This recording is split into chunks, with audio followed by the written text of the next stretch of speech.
Hello and welcome into the Boise State Game Pants Esports Arena all season long. On Mondays, we've had our NACE Collegiate Overwatch. We are finally into the NACE playoffs where Boise State is looking to make a bit of a run. I'm Michael Fisher, joined by Jacob Jem Palmer here to call all of the action. Kept you up to speed, Jem, and everybody else. Unfortunately, Boise State did not get the easiest draw to start this tournament. Opened up with Northwood, lost 3-0, so we will now pick them up in the second chance bracket, taking on North Texas. Looking to make a run down here, maybe sneak back into the grand finals or at least finish with a decent placement, because Northwood is never the team you want to see in the opening round of your tournament, Jim. Yeah, it's a really bad opening draw for Boise State, but we'll see how much of a run they can make in the lower bracket. This is double elimination, so the Broncos still have a chance. And hey, if we could get into the top 8 or even top 4 or something like that, you know, that would still be an incredible victory for the Broncos. They're going up against some of the toughest teams. Northwood, the toughest in the nation, one of the toughest in the nation. And some of these collegiate teams have players that have tried out for Overwatch leagues as well, so you're going up kind of against the best of the best. Yeah, I mean, Northwood's in this tournament, UT Dallas is in this tournament, Harrisburg is in this tournament, Bay State is in this tournament. They all fit that same criteria as you just mentioned. Maryville's in this tournament as well. I mean, the top of the top outside of Illinois State are basically all here. So Boise State usually considered in that 6 to 10 range, depending on what poll or what ranking you look at. Looking to turn things around, as we said, never the way you want to start. Well, let's take a look at the NACE breakdown. Has not changed from the regular season. It will still be a best of 5. It will still be control, escort, hybrid, assault, and then back to control. That third bullet point might change a little bit. Higher seed still picks the map. I believe Boise State got first pick on this map. Not sure if they'll get first pick going further and further along if they do play higher seeds. And then, of course, the map loser will pick next. Is Boise State taking on North Texas, a team we haven't seen in a while, Jim. Though I do believe when Boise State met them last time, they beat North Texas on the way to that Play Versus championship that they claimed last year. So definitely a team they're familiar with. Haven't seen them in a while, but a very strong team nonetheless. Yeah, strong team. Shouldn't be too uncharted territory for the Broncos. I would think that if they have first choice of the stage, then we would probably see what we've been used to be seeing all semester, which has been Lijon Tower. Boise State is really good at a lot of those selections. Their Symmetra speed on night market is almost unmatched. I say almost because we've just talked about Northwood and some of the best teams in the nation, but Boise State has a lot of talents when it comes to that control stage. Yeah, and once you get to this level, I think the Symmetra, you expect it to be just as strong for North Texas, so it's basically going to be everybody else outside the Symmetra ball that is going to be the focus on. As we get to Doc's keys of the game, before we hop into what we expect to be Lijon Tower, and Doc's keys are understand your comp and play style, focus on each fight, get good alt value, and objectives at the end of the day in Overwatch are always more important than the kill, because the objective is how you get it done. Doc's keys brought to us by Drop-In Gaming, the premier online platform for gamers who seek competition. Play your favorite game to win cash and prizes through free and paid matches and entry matches and tournaments. Whether you're new to the scene or a seasoned veteran, Drop-In Gaming is the right games and competition for you to begin your competitive gaming journey. Sign up at dropingaming.com. Boise State and North Texas getting ready to go here. Wait to see what our first map is going to be. I believe, as you said, though, it will be Lijon Tower, Gem, and then we will go from there. And what, I mean, we talked about the Symmetras. Is there anything else that we need to watch out for Boise State here on these maps? That is Lijon Tower, for them to be able to pull off the victory here against North Texas and keep moving along in the lower bracket. Well, Mecha Base is another one that we might want to look out for. Oh, I'm sorry, what am I talking about? I'm talking about the tower is what I'm talking about here, and just the close quarters that particular stage in the set of 3 that Lijon has brings a lot more of a brawly comp. You don't see as much aerial play, and brawl is something that Boise State really specializes in. Well, round 1 will kick off here as we expected. Probably double sims. We see one for Boise State in the blue. We can see the teleporter already there for North Texas in the red. As Goblins on the Bastion. Nobody for North Texas was ready for that one. And it looks like Boise State's going to start off with a clean win. Aspect and Niche already down. North Texas does hold the point, but with this Bastion basically getting free reign now, does get jumped on there by Alias. Goblin going to teleport to the backside of the point. A great Symmetra teleport by Maxwell puts Boise State in command. Now, one thing you're going to want to look out for North Texas is how good are they going to be at recognizing when they need to swap off a comp. A sim comp, you don't necessarily want to stick on the Symmetra after your first failed charge to the point. So seeing how North Texas deals with that, are they going to be stubborn or are they going to adapt to the situation that's now unfolded? Look at this teleport Maxwell setting up there. You know they probably want to get Goblin in on the back line. As we already see the photon barrier go down, the shatter will come out from Plato as well, but it's not going to land anywhere. And Matrix for Missile is going to come out, but it's not going to matter because Goblin is ripping the team apart. He's going to pick up 2 for himself. Boise State will lose their main tank, but that is it. And North Texas is going to be forced back to Son, and they'll stagger out Alias. I don't really see what the point of that Symmetra teleport is when Boise State has already dug in. I mean, with that Bastion, once they're dug into that point, you're going to have to do something other than just trying to teleport directly to the point in hopes of retaking it. Still sticking on that Symmetra is Jaybird, but this time will opt not to go for the teleporter. They probably want to get a teleporter behind Boise State and look for a flank, as Boise State gets a great vertical teleporter there. Shatter comes out, going to land onto Maxwell. Tank form will be used, but nothing's going to stop Niche in the Flame Strike. Picks up a double, and Boise State just did not have an answer for that Photon Barrier Shatter combo. That was probably the one thing North Texas wanted to do. They wanted to split up the point, try to put the Bastion behind that Photon Barrier, really kind of unseat him, if you will. Gob's still sticking on that Bastion, which is a bit interesting to me, so we'll see how that works. Alias does get a reset kill with the Diva Bomb, actually able to get a second elimination onto Maxwell as well. Not sure what Boise State was hanging on the Amp for. Even down both DPS, they're going to throw the Gravitic Flux and the Amp Matrix. Kel will pick up a double kill, a double shatter will land from Plato. But Gatsby's Sound Barrier is going to keep the rest of North Texas alive and well, trying to stall out for Missile and Niche to get back, but Alias will fall. A great snipe onto the Sentry turret as well. And even though North Texas flipped the point, I think Boise State should be back in command. A nice go call there, even with 2 DPS down. Now Boise State is still going to try to keep North Texas from gaining control at this point, and with taking out the last few members of North Texas, they are certainly going to do that. Now the interesting thing, North Texas, all they're really going to have is this Amp Matrix, but they're also going to have the Death Blossom online. The problem is, I'm just wondering if that Reaper is going to be able to position himself well enough to get into the backline. It can be difficult to set up those Death Blossoms. Maybe try and amp and have the Death Blossom come from behind as a 4-man shatter lands from Plato, but everybody stays alive. Great immortality field there by Missile. Boise State still holding on to that Sound Barrier. You'd probably assume that's what Large Bagel's holding it for. Looking for a boop, not able to find it. There's the Sound Barrier, but it only landed onto 3 members of Boise State. And that is going to cost them that fight there, as they're going to lose 2 right off the bat. North Texas will flip it in overtime. So an unfortunate Sound Barrier miss there from a Large Bagel. That is unfortunate, especially when you consider that the main damage ultimate for North Texas, which is going to be that Death Blossom, now can't necessarily be countered. And Large Bagel, probably trying to get a little too fancy in his footwork, falls off the edge. Yeah, hopefully Aspect now knows, if you're a North Texas fan, that that Death Blossom can pretty much go out with ease. Boise State does not have a lot of CC outside of their tank lineup for that Reaper.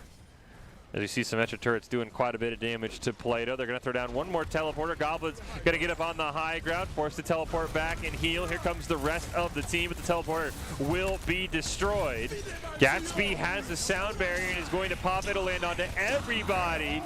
Death Blossom only gets the immortality field. Huge Diva Bomb is going to force Goblin away. He will go down to Aspect as well. Both teams down a pair of members. It's 2 tanks down for North Texas. Gravitic Flux used there by Kel, just trying to find any value. Gonna slam down Gatsby, but Aspect is able to get out of there with the Shadow Form, and this looks like Boise State ends up flipping it at 99%. North Texas now has to keep the challenge alive, and Amp Matrix goes down from Missile. Photon Barrier is going to be used by Jaybird. You hear the tank form come out from Goblin as North Texas is just staggering onto the point. A solo shatter from Niche is going to land onto Goblin and will eventually be taken out. But Boise State should be able to stabilize here. North Texas waiting for the whole team. Teleporter will get destroyed, a 1-for-1 trade. Niche going to get out Kel as well. Maybe North Texas has a bit of an advantage here. Up 1 in this current fight, make it up 2 as a Large Bagel gets hit in the back. Plato trying to stall as long as possible. North Texas should flip it, but Boise State should get 1 chance to contest. Maybe, never mind. Overtime went too long. Great play there by North Texas to end up pulling out that first map. Yeah, North Texas especially had a lot more ultimates that were just trickling online in that final fight. So definitely, I think all Boise State really had was that tank form. And North Texas especially having that shatter online to really CC Boise State, which really had no choice but to get on to the point because the timer is ticking down. It really just leads up to those shatters, which can stop the other team in their tracks and buy North Texas enough time to get the first win. See what Boise State can do on our second map on Lijiang. Always got to watch the Bagel rollouts here. Would expect North Texas to maybe not just Symmetra teleport right into the window. Now, one thing we also kind of see on this stage, not often, but sometimes Boise State also likes to bring out the Roadhog. Oh, there it is! Oh, yes, they are. Look out for some really cheeky environmentals. Double for Bagel. Oh, are you kidding me? Nitch's going to take one off the edge and go off the edge himself. The Bagel rollout, we talked about it. North Texas fell for it. That's an easy first fight win. Well, Boise State, yeah, looks like they are going to get that really just only off of those environmentals. Bagel just kind of loves to charge the other team and really catch them off guard.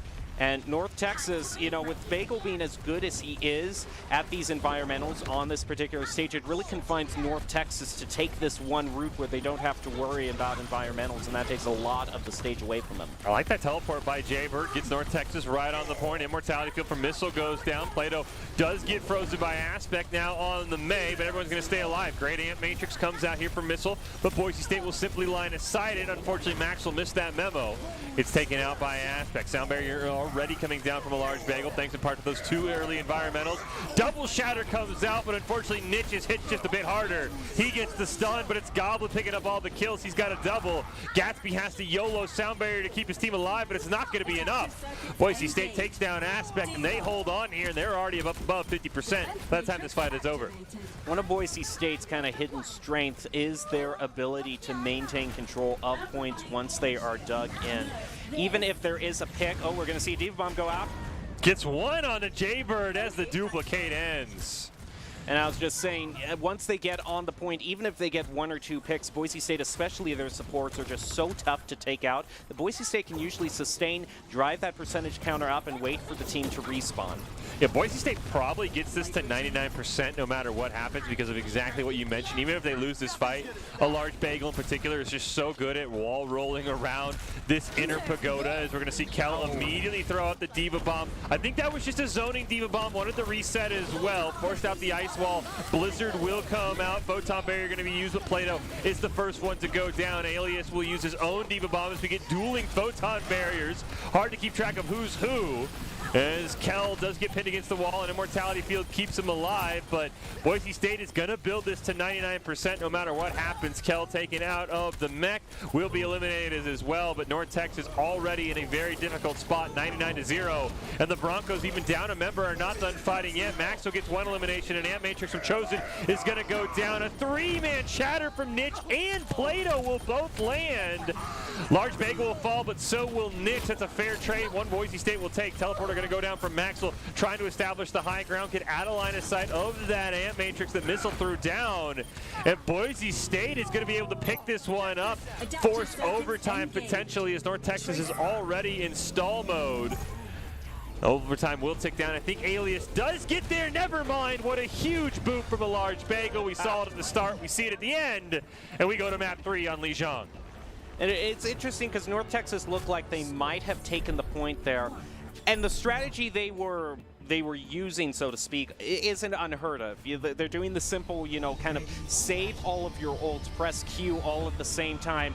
And, you know, each ult might only get one or two people. They're not going to be huge ults, but just overall, the ults are going to overtake Boise State. But just like it's simple arithmetic that kind of lends itself to that strategy, if the other team, in this case Boise State, is managing to get much better ult mileage out of just one or two ults, then ultimately that math is going to work against North Texas.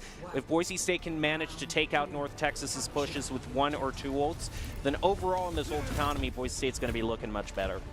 Kickoff map number 3.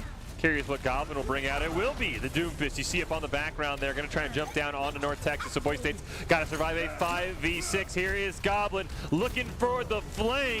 Burns Jaybird incredibly low, but an Immortality Field from Missile will keep everybody nice and healthy on North Texas' side.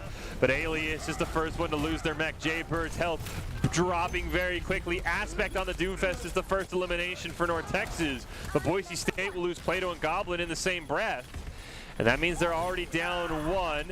Maxwell will even that up and even put the Broncos ahead and throw down a first fight and Photon Barrier. Walling off Boise State and keeping them nice and healthy there, as North Texas can't get any damage onto the back line for the Broncos. And Boise State gets the objective first.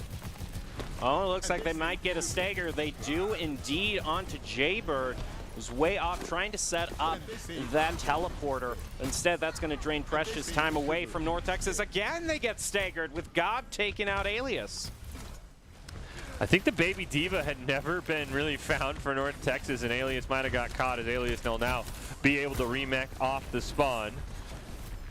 And you can see here, you got 3 great symmetric turrets right above where North Texas is going to come in, going to do a ton of damage. Kel maybe looking for a Gravitic Flux. His Meteor Strike from Aspect is immediately going to be used. Gravitic Flux going to pick up just one, but Jaybird will be smashed into the ground, and Symmetra will go down. A Meteor Strike will come out from Goblin as well. It'll take out Alias out of the mech, and that's about it. As Boise State will look to stagger the Baby Diva, who will just end up suiciding herself to prevent that. Well, North Texas, they're going to have a whole lot. Everything basically except the Meteor Strike. It's going to be very crucial to see when a large bagel uses this sound barrier to keep Boise State alive. Do what is going to be a complete onslaught from North Texas here. There's the Amp Matrix going down. It's a 1-for-1 trade. Plato for Missile, but you'll take that if you're North Texas, because now the Broncos without their main tank. But Boise State will just simply retreat. They'll wait out the rest of it. Now it's the Broncos' turn to throw up an Amp Matrix. Try and burn down the remaining health of North Texas. As Aspect will go down. The mean and green running out of resources, running out of time. Diva Bomb only takes out an Immortality Field. A great Flame Strike from Niche will take out Chosen. Dueling sound barriers will come out. Shatter not going to land from Plato. Niche will get it onto 3, but Large Bagel sound barriers will sustain Boise State through all of that CC.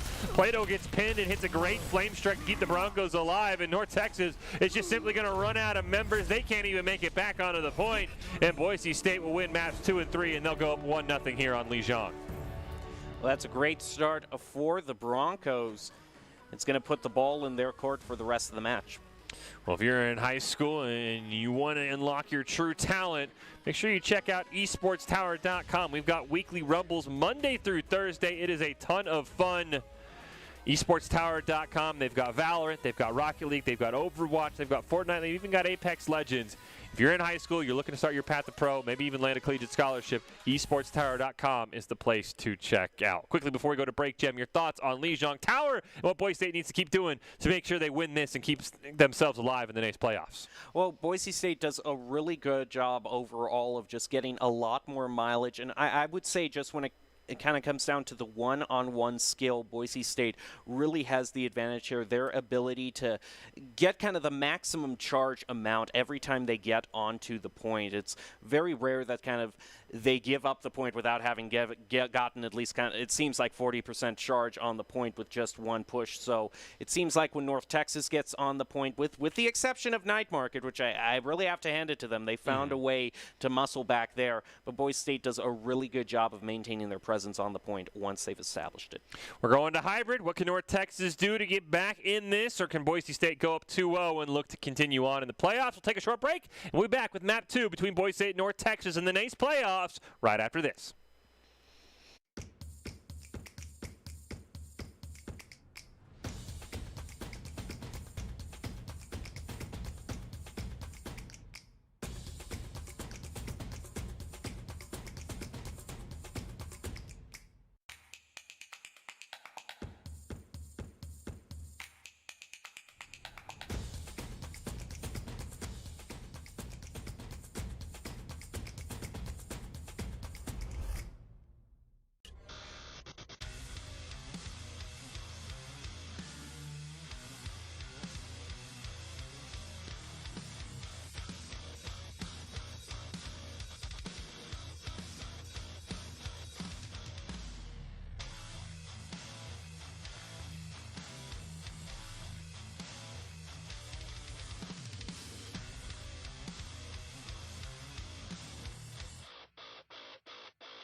Visit NationalGuard.com to begin your guard adventure.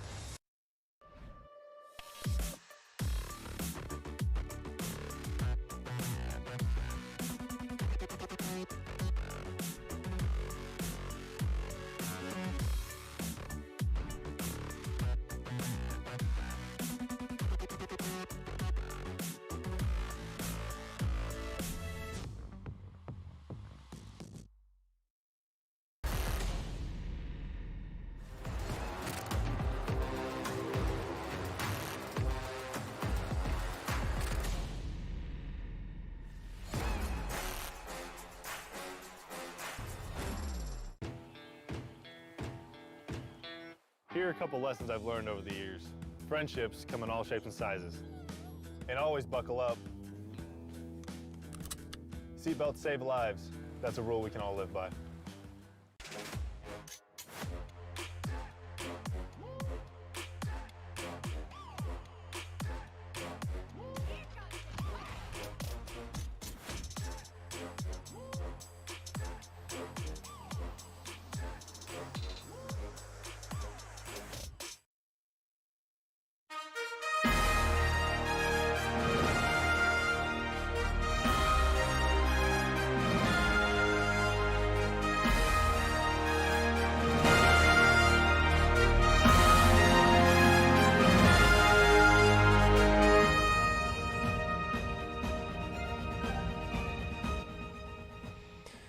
Welcome back into the Boise State Game Pants Esports Arena, watching our coverage of NACE Collegiate Overwatch every Monday, and now it's time for the NACE playoffs. Boise State with a loss in the opening round to Northwood, looking to make a run through the second chance bracket, taking on North Texas in an early win on Lijiang as the Broncos up 1-0 in this best of 5. We're now on to Hybrid Gem, and I've been told it's Numbani, the choice for North Texas, a map that we see sporadically, but it's definitely not the most popular hybrid choice. I mean, I know Kings Row is always up there, so interesting that North Texas is taking us outside of the Kings Row universe. And it's interesting for Numbani, if my memory serves me correct for this semester, we really haven't seen the second half of this stage. Boise State has usually been able to hold the team just at the first checkpoint. One of those reasons is just the high ground that Numbani allows the defending team to have can really allow for just really scary long-range heroes. Boise State has some great DPS players. I'm almost curious if we will see some substitutions. We might see Frost brought in, as Boise State has a lot of great DPS talent that can really do great on kind of more sniper long-range composition, so it'll be interesting to see what they bring out. I mean, I know Frost, fittingly enough, was one of the May players for Boise State who would have been great had Kings Row been picked, but as you said, Boise State has a lot of talent. We'll see what they want to pick here. As you see, this is the lineup that we've been told, so Boise State sticking with everybody here. Today's lineup is brought to you by Count. Count Identity Trust Global Network delivers real-time fraud prevention, account protection, enables personalized customer experience for more than 9,000 leading brands and payment providers. Play-Doh, Kel, Goblin, Maxwell, Chosen, and a large bagel, all ready to go. We'll see if they can go up 2-0 in the series and put themselves on match point against the North Texas Mean and Green, who again picked Numbani. Would assume Boise State, as always, will pick to defend first, but you never know. Sometimes you can maybe go attacker heavy, but I think the opening part of the map, when you're trying to get to that payload, when you've got the high ground, is going to be a very, very difficult spot for North Texas because of the DPS you mentioned for Boise State in Goblin and Maxwell. Well, we'll just have to see what the Broncos choose. Now, there is also a lot of open airspace above this first point, so there is the possibility Boise State not unfamiliar with, a Far Mercy or their Echo, especially with a Mercy pocket, can be devastating. So a lot of options for the Broncos. I did see a Diva be brought out, and you can't talk about Diva and off tanks without talking about Kel. What an amazing player. Doc just constantly raves about Kel, who really, you want to keep an eye on him. He's always doing something to disrupt the other team, stop their plays, denying ultimates. He's done great with the defense matrix. Watch for him and what he does in this fight. Boise State's going to come out with the Ash and the Echo, though there is no Mercy. But speaking of Mercy, there is a Mercy and an Echo on the side of North Texas, so they'll have the Mercy pocket for Aspect. Meanwhile, Maxwell and Goblin are just going to have to do it by themselves as Boise State's brought out the Brig this time over the Lucio for a large bagel. And North Texas really looking for an in right now. Looks like they're going to go the long way around, try and sandwich half of Boise State's DPS, and that'll work very well as Bagel and Chosen will both be taken out. Kel will at least get one back onto Aspect, but that revive will come through immediately, and that is an early first point win here for North Texas. Boise State can't really hold on here. We do see Maxwell trying to kind of even it up with one pick onto Aspect, but it's not going to be too much, and North Texas definitely seems like they chose this stage for a reason. I, for one, am very happy that kind of my prediction of not seeing half of this stage is not coming true. I'm glad to see the end half of Numbani again. It's been a while. So great job for North Texas. They're going to immediately nano onto Jaybird, who's actually swapped. Jaybird and Niche have swapped roles. Jaybird now the main tank, Niche onto that Tracer. And we'll see if that change can help North Texas out there. It's a great hold. It's going to keep them sent right back. That Nano getting very little value. Kel and Alias both D-Mech, but both Baby Divas staying alive as we're going to get a duplicate for Goblin. Onto that, Winston trying to build that Primal Rage. Only has 8 seconds left. Should be able, no, never mind, actually gets eliminated, but Boise State is able to pick up 2 eliminations, make it 3. There's a revive, gonna go out on to Missile, who's on that on and now. Maxwell does have Bob, gonna immediately call him in. We see revive on to Goblin, so both teams basically back at full strength. Though unfortunately, Large Bagel will get taken out by the Diva Bomb. We hear now Kel's Diva Bomb going out, not quite able to match it. Supercharger taken down by that Pulse Bomb, and Boise State will lose Maxwell as well. So North Texas just slowly but surely pushing back Boise State's back line as now both DPS are gone. It seems like Boise State, especially in their strategy, is really recognizing the mileage that these supports of North Texas can give to their team. Obviously, the Mercy Pocket, you need her to boost the Echo, but also the Ana, which in the right hands can be an absolutely devastating support that can do so much healing and a lot of great plays with that Sleep Dart. You know, you see Boise State is constantly trying to get into this backline to harass those supports, first with the Primal Rage, then with the Diva Bomb. So look for a lot of them trying to peel North Texas away. There's another Nano on to Jaybird, just trying to build that Primal Rage, but Winston will go down, and Ant Matrix going to be used there by Chosen, so North Texas will just simply line of sight it and most likely wait for their main tank as well, though Kel will be forced out of the mech with an Immortality field, not able to keep that mech alive. Boise State going to lose Baby Diva in the process, so Alias will face a very similar fate. A Large Bagel will get that revive onto Kel, who will be able to remech. But it looks like Alias is going to be able to make it away as well. Valkyrie going to be popped there by a Large Bagel. Stay out of the fight, continue to boost Plato and try and keep the team alive as there's a revive onto Missile from Gatsby, who's been playing this so well. Primal Rage from Jaybird is dividing the Boise State side as we get a great Pulse Bomb there from Maxwell. A duplicate for Goblin onto the Tracer, trying to build as many Diva Bombs as possible. Gets a second one off, but not able to get a single elimination as a Large Bagel gets taken out. So does Goblin. No revive available, and that means second checkpoint gets unlocked for North Texas. And this is kind of a really stark difference from what we saw in the first round. North Texas just seems to be doing a lot better at not only charging their ultimates, but making sure they have an advantage for every single fight. Boise State has done a lot of swaps, and of course I don't disagree with going to the right comp. It's just they haven't been able to use as many ultimates. Boise State's still looking for really their first team fight win. Aspect gonna duplicate onto the Diva. They're gonna have a Diva Bomb ready to go. Pulse Bomb is the first thing used from Niche there, not able to find anything. Gatsby burned down. We talked about the value of the supports. Looks like they're gonna go back-to-back Diva Bombs here for North Texas. Only able to find an elimination onto a mech to Kel, I believe. So Boise State should be able to finally slow down this push in North Texas. And I find it very interesting, as soon as Maxwell got that double elimination, taking out North Texas, what do they swap over to? The Brig, who is designed to punish these divey heroes. She is just designed to sustain those tanks and really punish the squishies that dare go into the backline. So I think North Texas, seeing the threat from Maxwell, is making the adjustments. Oh, Maxwell at 1 HP. Able to rewind and heal back up to full, looking for a bit of a flank with that Pulse Bomb. And we do see there's a Nano going to go out onto Jaybird. The stick will land onto Aspect, so it's a 1-for-1 trade for Boise State and North Texas. Battle of the Tracers going to come out here between Niche and Maxwell. And neither of them really able to find each other as now Niche gets the elimination onto Maxwell, now has his own Pulse Bomb available. There's the duplicate for Goblin, going to go out onto the Diva. The stick will go out onto Plato, who has the Primal Rage available, but will hold on to it. As the Diva Bomb from Alias only eliminates Goblin's duplicate, but he will get one more Diva Bomb out and gets the remech as well. That Diva, though, will fade before he can build up another one. Valkyrie is going to be used by a Large Bagel. Maxwell gets put to sleep, so Plato dies to the Primal Rage up. Huge loss for Boise State. And now North Texas should be able to jump in. There's the Primal Rage from Jaybird, going to get hit by an Anti, though. Boise State trying to burn down that 1,000 HP. Monkey going to get him about halfway before he tries and jumps. Kel on the hunt. 2 minutes left. Boise State barely holding on in front of their own point, though, as Goblin will get taken out. So will Maxwell, and this seems to mean that North Texas should be able to full push in. Now Plato will pop the Primal Rage, just trying to put out as much damage and keep people off the cart for as long as possible. Buy time for people to respawn. But he will get eliminated as soon as he lands. It's all up to Maxwell on a large bagel. They're just going to try and buy time, but a great debuff from Alias will force him off the point. And at a minute 30, North Texas will go all 3 on Numbani.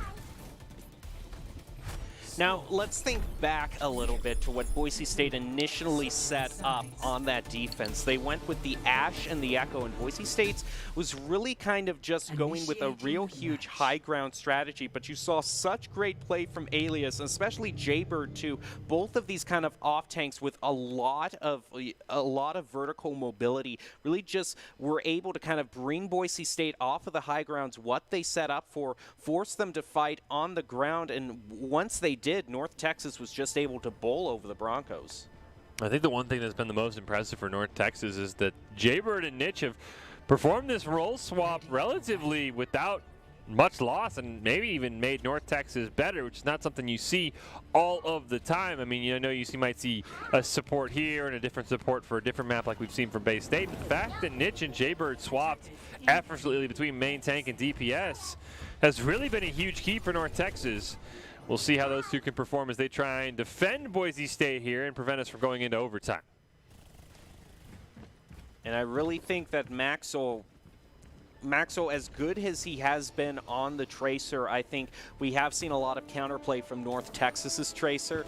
Kind of a lot of those really hard to watch, really kind of blink fest back and forth between them, and North Texas has definitely matched Boise State in that regard.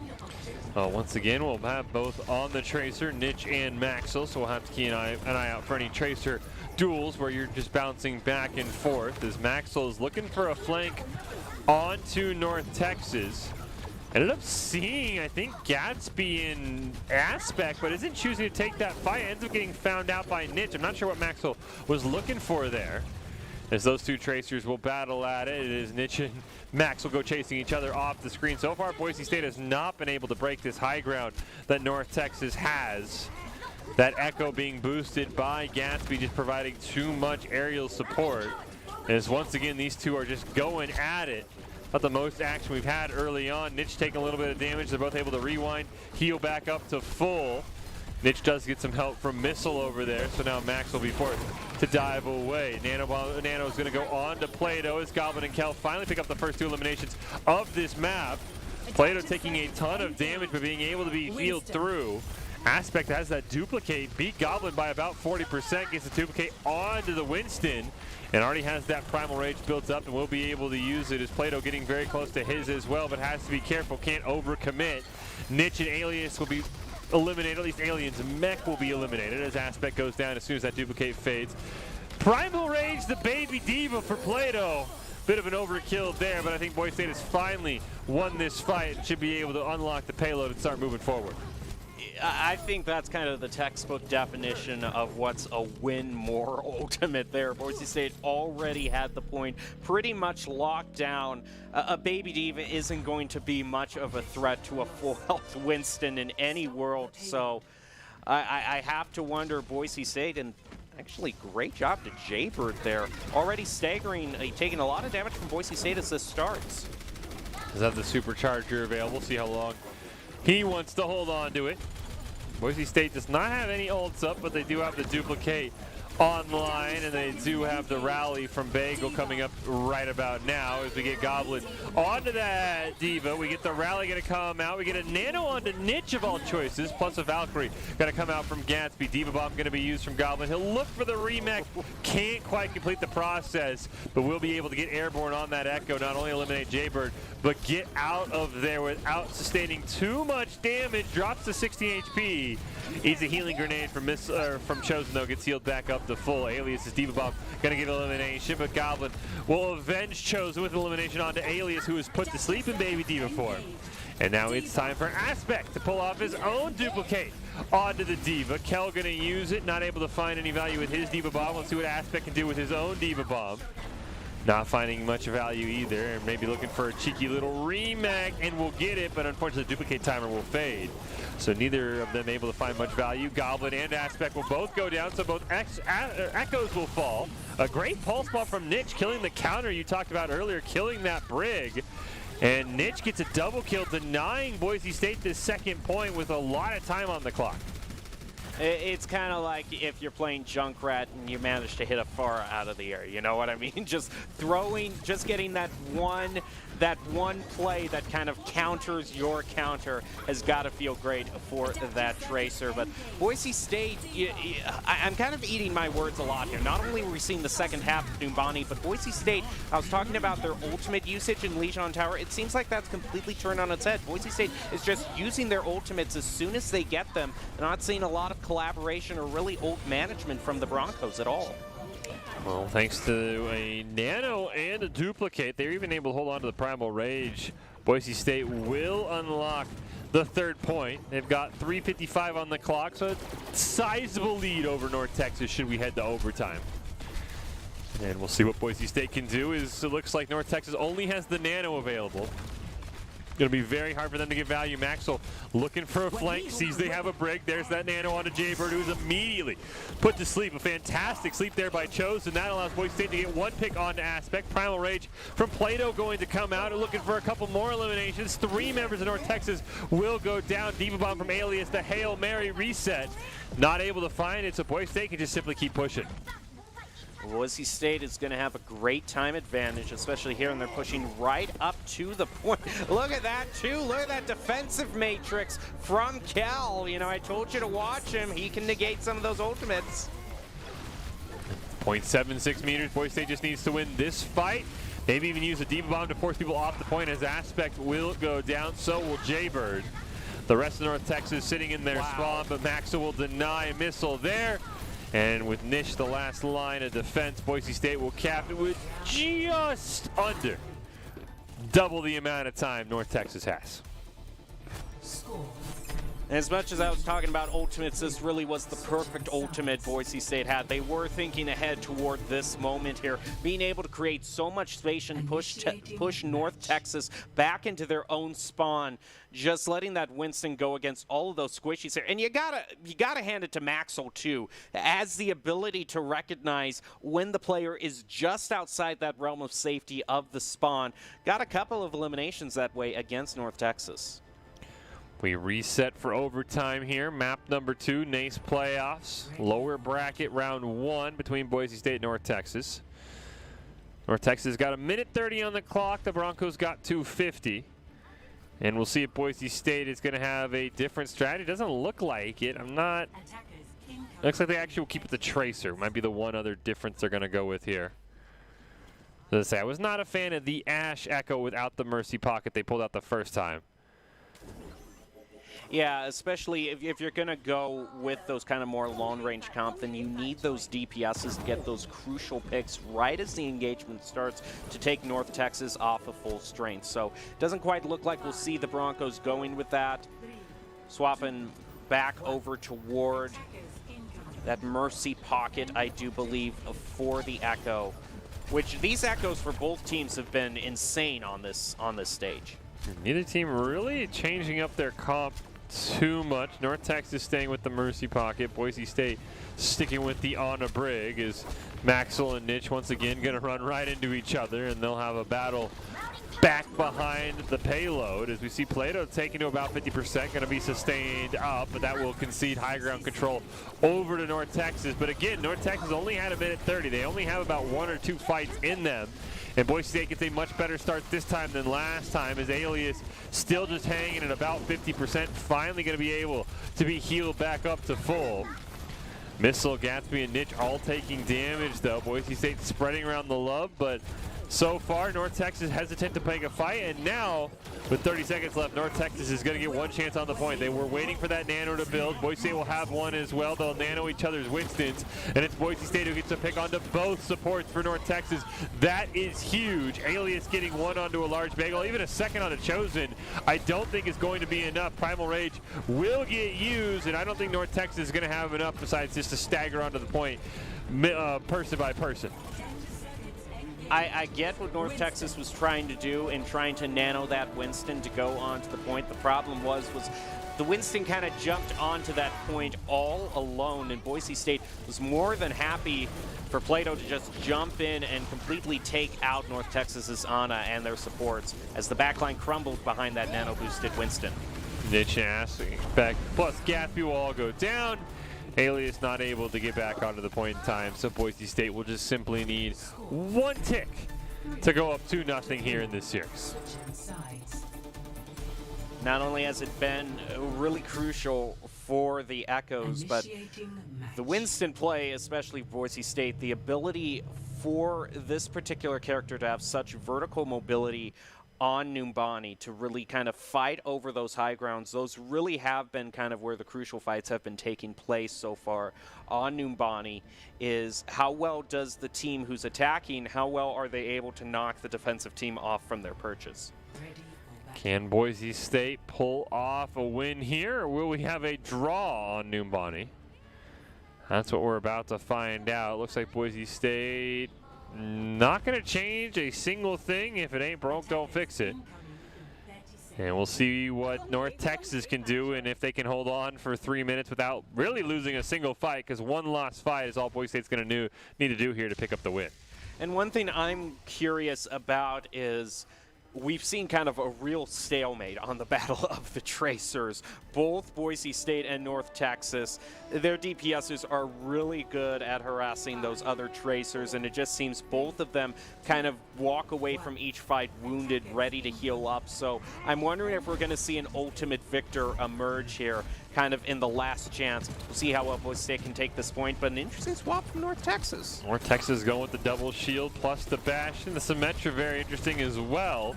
Potentially to teleport the Bastion across as Maxwell gets underneath those shields and does a ton of damage, and also just basically gets halfway through the point because everyone on North Texas on the high ground. Gatsby and Goblin will both be eliminated. Maxwell will now be found out, and he's going to look to zip back in on that high ground as Alias realizes he's got to stand on the point. Maxwell trying to maybe just kind of overpower Alias down there, as Chosen does have the nano. I bet his nano goes on to Plato as he goes jumping up onto the high ground. We'll see if that is the case. There's really not much for this Winston to do right now. There it is. There's the nano plus the jump onto the high ground. Immortality Field and Missile will both go down to start things out. A tank form from Aspect was built up but cannot get value. Plato's going to get a quad. And that is all Boise State needed. They will get the point, and they will go up 2-0 in the series. And Boise State was really in a great position there, only having to get one tick.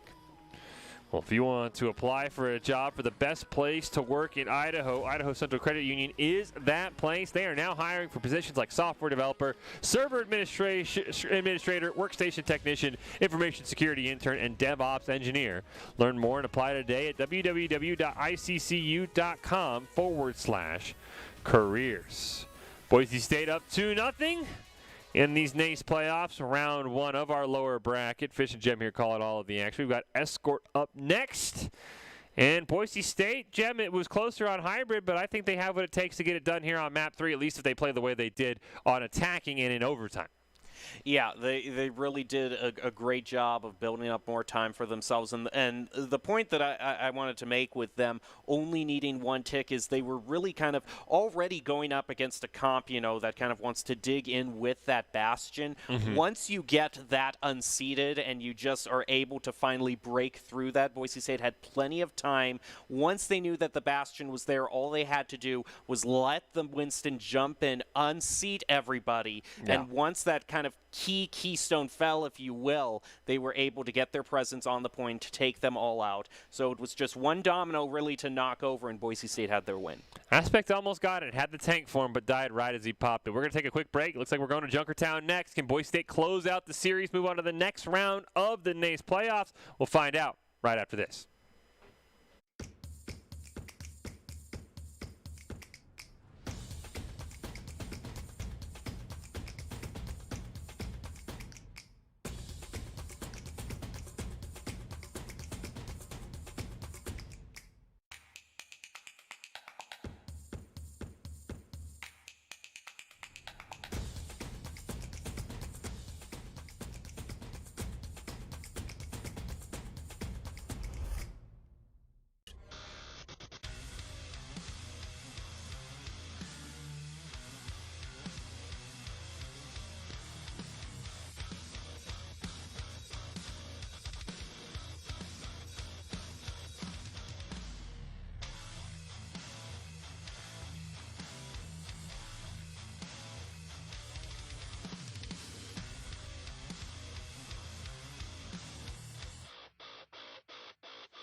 NationalGuard.com to begin your guard adventure.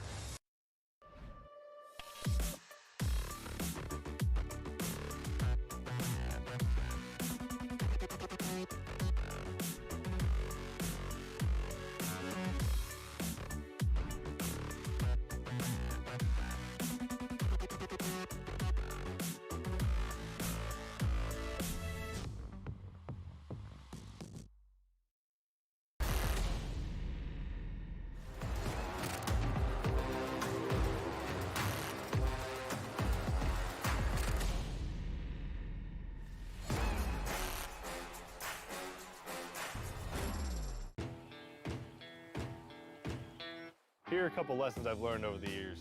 Friendships come in all shapes and sizes. And always buckle up. Seatbelts save lives. That's a rule we can all live by.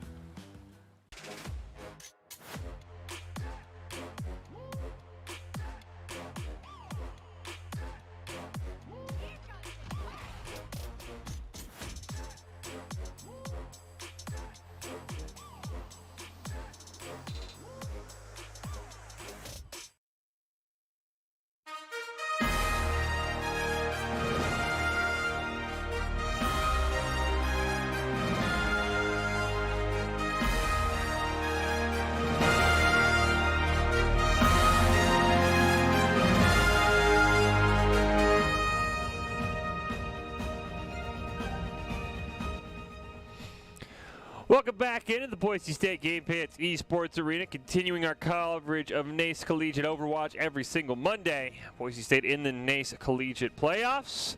Unfortunately, lost to Northwood in round one, but looking like they might be able to turn things around here against North Texas. Fish and Gem calling all of your action. Boise State up in the series 2-0. They are on match point, Gem, and we are going to Junkertown here for potentially our final match between these two teams. Junkertown can be kind of a tricky stage to defend on. Basically, once the team manages to get a momentum, if they can get to that first checkpoint, it's almost kind of a guarantee that the third checkpoint is going to be in play. Very rarely do we ever see a team being held in the second third of the map.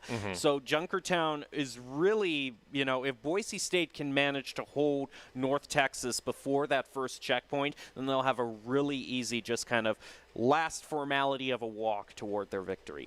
Yeah, I'm curious what we're going to see. I mean, I know we've seen a lot of double sniper, especially recently from Boise State with the Hanzo and the Widowmaker. I'm curious if they'll pull that out, how North Texas will respond. Of course, North Texas did pick this map as the losers of New Bonnie, so I'm very curious what they have up their sleeves. But before we get into the game, let's start over to Doc's keys of the game. Let Boise State know what they need to do to wrap this series up and move on to the next round, trying to make a run through those second chance playoffs here. Or we'll just get right into the map. I'm okay with that, too. Boise State and North Texas. They're just keeping us on hold. We have no idea where we're going. We know we're going to Junkertown at some point, Gem, and we'll see what Boise State can do. A little rusty on defense, New Bonnie, but they turned it around, and we kind of saw what we saw. Boise State has been a second-half team, right? I mean, they kind of got dominated first map on Lijiang, came back, dominated the next two. Struggled defensively on New Bonnie, dominated on attack, dominated in overtime. I'm curious if we'll get that same dynamic here of Boise State has finally figured things out against North Texas, and we'll maybe kind of just roll through them. Early defense, early push. We're about to see those. We hop into the game. Well, you mentioned double sniper is something that we see here, and yeah, there it is. Called it out there. I was going to say something. Actually, it's going to be a double sniper, if you will. So double sniper squared, if you, I suppose. Let me read. We get the first elimination onto both supports from those snipers. Oh, Maxwell. My goodness, barely saw the head of Aspect. Gets the elimination. Now, the payload has been pushing this entire time. Finally does get stopped by Plato and Kel, though Nitch right up in their face on this Hanzo. And once again, Boise State having some early struggles here, trying to shut down North Texas as Nitch and Missile will get another one. And just like that, Boise State, I don't know if they get back in time for a second recontest here. Yeah, this is kind of where the avalanche of Junkertown really starts. I don't think they go for a recontest here. I think they're going to set up in the second third of this map. It just kind of shows North Texas, their DPSs definitely have the skill to kind of go toe-to-toe with the Broncos. I'm very curious what North Texas' decision was to have Niche main tank on Li Zhang, because he has been phenomenal, maybe even one of the best DPS in this game, though we do hear Niche is going to be eliminated. But I'm very curious what that decision was, because this just seems like a better team with Jaybird in the tank role. We'll never know, however, as Boise State looking to spawn trap them here. Looking to hold that high ground, though the payload continues to push. Nice headshot there by Goblin. Has the Dragon Strike available if he chooses to use it, but for now, can hold on. Had some great play by Gob there. Doesn't look like North Texas is really going to open themselves up to any sort of stagger here. So they're ready to push forward as a team for this next engagement. Goblin's Dragon Strike, the only ult really up in the entire game right now. Infrared Sight will be used as well. There's that Dragon Strike from Goblin. Forced out an Immortality field from Gatsby that barely keeps himself and his support buddy Missile alive. They'll throw down that Amp Matrix, but it's Gatsby the first one to go down. Plato, unfortunately, will join him. Gravitic Flux going to be used now on the remaining members of North Texas and Boise State.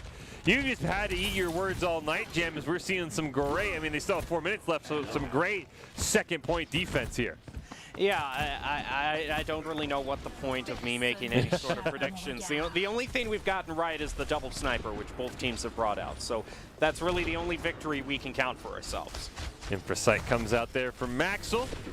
Goblin taking a bit of damage. Now it's Niche's turn for a Dragon Strike, but surprise, surprise, Goblin is now only 3% away from his second, as the Gravitic Flux from Alias will come out. I don't think it managed to land on a single member of Boise State. Rally is going to be used. Double Dragon Strike will come out, but Niche will be the one who picks up the double kill there, as Rally from a large bagel is not enough to keep him alive. There's an Ant Matrix from Chosen to try and help Boise State. A nice halt used on the Plato and company up on the high ground with Plato's Supercharger still rolling. But North Texas will just simply line aside all of that. Alias got a great flank. And finally, North Texas will break that high ground hold of Boise State. Boise State is really going to get one more kind of team engagement to try to hold it at the second point here. We see Maxwell in a bit of a predicament here. Needs to find some sort of high ground. Is going to be able to reposition himself, though. So is going to be able, we're going to have to see if he is able to get some sort of pick. They're just going to go back for a little bit of healing.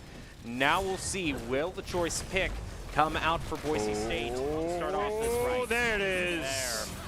Infrasight going to be popped right after, as both Boise State DPS pick up a headshot. Goblin will pick up one more. Supercharger from Jaybird going to be used, and another win for Boise State, but unfortunately with how fast they lost point one, they still have to hold on for another 2 minutes, but they'll pick up right back on the high ground where we last saw them. Yeah, considering that North Texas had 5 minutes once they got to the first checkpoint, this has been a series of wins for Boise State in these engagements. Good thing is that they're going to have the good CC ultimate to start out, especially with these narrow doorways that North Texas has to push through. Both Gravitic Fluxes online, but unfortunately Kel will just go down. Infrasight pop there from Aspect, and the Gravitic Flux going to be used. I think he landed onto Plato, though, who will simply just pop his Fortify and become immune to almost everything. But 3 go down. Boise State probably going to opt for a quick reset here. Should have enough time to potentially contest one more chance before North Texas caps the second point. We'll see if they do it or if they just give this up. I don't think you want to give this up. I guess they do. Plato was just respawning at the time, so maybe they made that split-second calculation. They didn't have enough time. Kel did take a lot of damage as well. Probably was trying to peek the corner with that Gravitic Flux, as Kel and Niche will be traded out 1 for 1. Plato will go down as well thanks to the Ant Matrix boost from Gatsby, but Max will answer right back with elimination onto the Widows. So both teams down a pair, and as we get closer and closer to the spawn, that gives Boise State more and more of an advantage. Yeah, Boise State is going to have a little more of an advantage in terms of respawn. See another Dragon Strike thrown out there by Gob. Trying to push North Texas, or at least split them up.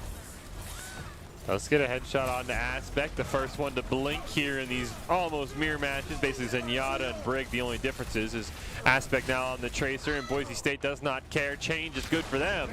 They will pick up an easy 4K there, and once again send North Texas back as the mean and green start to run out of time. Yeah, Boise State is going to have to defend for 2 more minutes here. They have managed to charge up a lot of ultimates, but North Texas has been just as good at Boise State with these gravitic fluxes. So it's going to see, and Boise State looks like they might have been setting themselves up there, just waiting for North Texas to push through. Headshot on the missile. There's another great Dragon Strike by Nitch, who gets another elimination. Goblin will look to answer that with a Dragon Strike of his own. Kel just can't dodge the gravitic flux and will get slammed back down to the ground by Alias, and that's going to open up a push here for North Texas, who is going to make this a very, very difficult win for Boise State if they do not 3-cap. And Boise State, very unfortunately, they're spending the supercharger as well from Plato, so they aren't going to have that damage boost available to them.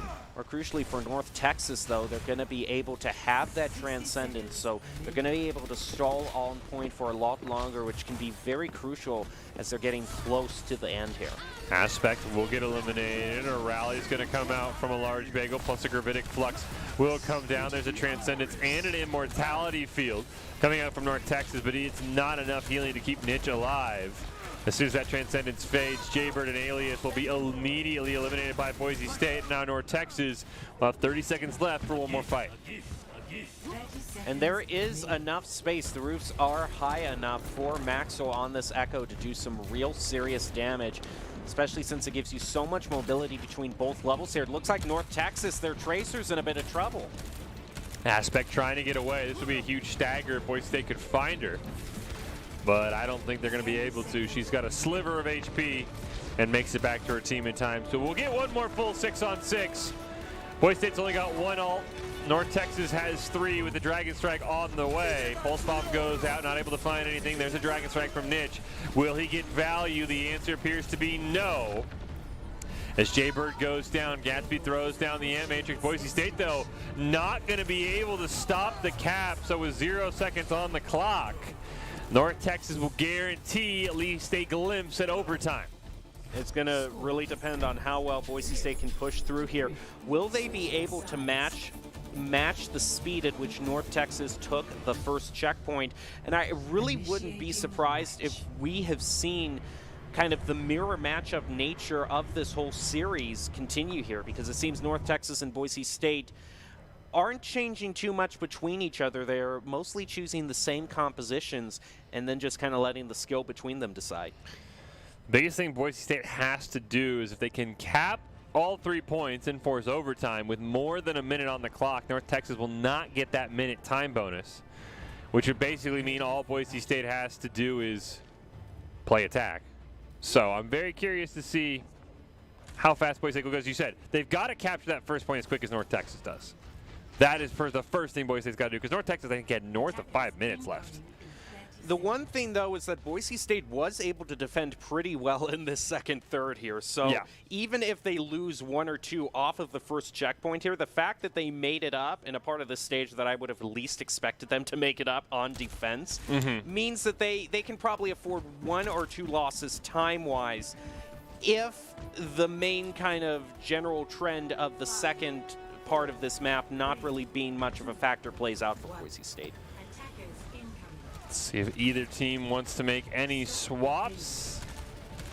Does appear we got a bit of a swap coming out here for North Texas. Aspect is actually going to be on the Sombra, which, seeing that will force Maxwell to drop over to the Tracer now. So those will be the only differences between the two teams. Both of them going with those sort of shifty backline heroes, as Goblin gets the first elimination on Jaybird, and it almost looks like deja vu as Boise State is just simply pushing right along. As we see Aspect looking for somebody. Maxwell did a great job hunting him down. Has to teleport away, though, to safety as they run right into that brig of Gatsby, who takes a ton of damage. But a large bagel will be the first brig that is destroyed. But it's in Doc's keys there, North Texas. The objective is more important than the kills. You got to turn around. Plato is just riding this payload almost all the way. A fantastic haul. Going to get it within 3 meters right off the bat. Now the rest of North Texas will turn around. Plato will be eliminated, but so will Aspect. They chose to throw down an Ant Matrix, but it's right into a gravitic flux. And that will just simply eliminate the immortality field from both members of the team. And it looks like finally North Texas will win this. Almost thought Boise State was going to get a cheeky first cap there. It is kind of the main weakness of this double sniper is you can't necessarily stay on these high grounds for too long. You want to be able to get your pick, but not afford the other team so much space as to be able for them to push to the checkpoint with almost no sort of opposition. Maxwell got a great pick there starting off. Goblin dropped the Dragon Strike as well. We get an Ant Matrix from Missile coming out. The rally for Gatsby is available as Maxwell will get taken down. Gravitic Flux from Kell is going to come out, does pick up Missile, and a great 5-man EMP from Aspect will cancel the slam down there. And now we get a Dragon Strike from Niche that just going to rip apart Boise State as soon as that EMP fades. And Boise State is in serious trouble here of even getting this to the first point, let alone overtime. Yeah, it really is kind of a story of Junkertown. Either it goes to the third point or the team is held at this first checkpoint. And Boise State really is going to have 2 more chances really to get to this first checkpoint and at least start some sort of momentum rolling. Looks like Maxwell actually might be swapping. Maxwell is going to swap back to the double sniper, but this time it'll be the Ash instead. Supercharger going to be used there by Plato. Great pick by Goblin, making a second one for Goblin on this Hanzo. Immortality field going to get used there. Goblin will take care of it as well because why not? Rally will get used and Boise State will finally find a way in with 60 seconds left. They won't have nearly as much time as North Texas, but they'll still have a chance. Now we're going to have to see if they can outmatch the pace. This is going to be where the difference is made up in terms of time for the Broncos.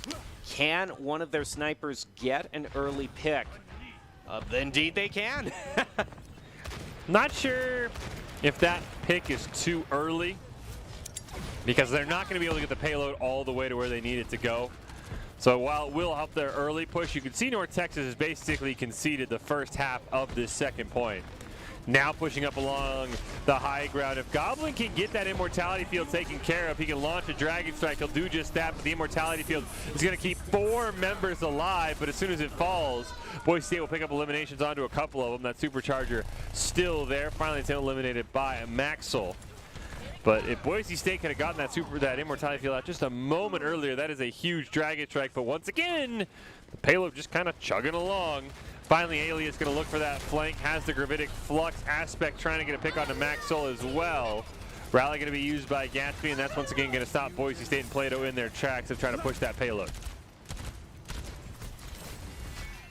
Now really the only thing Boise State is going to have, actually they're going to have the Gravitic Flux online here, very close to getting that pick on to Aspect, which you got to watch out for that EMP again. That got great mileage against Boise State last time.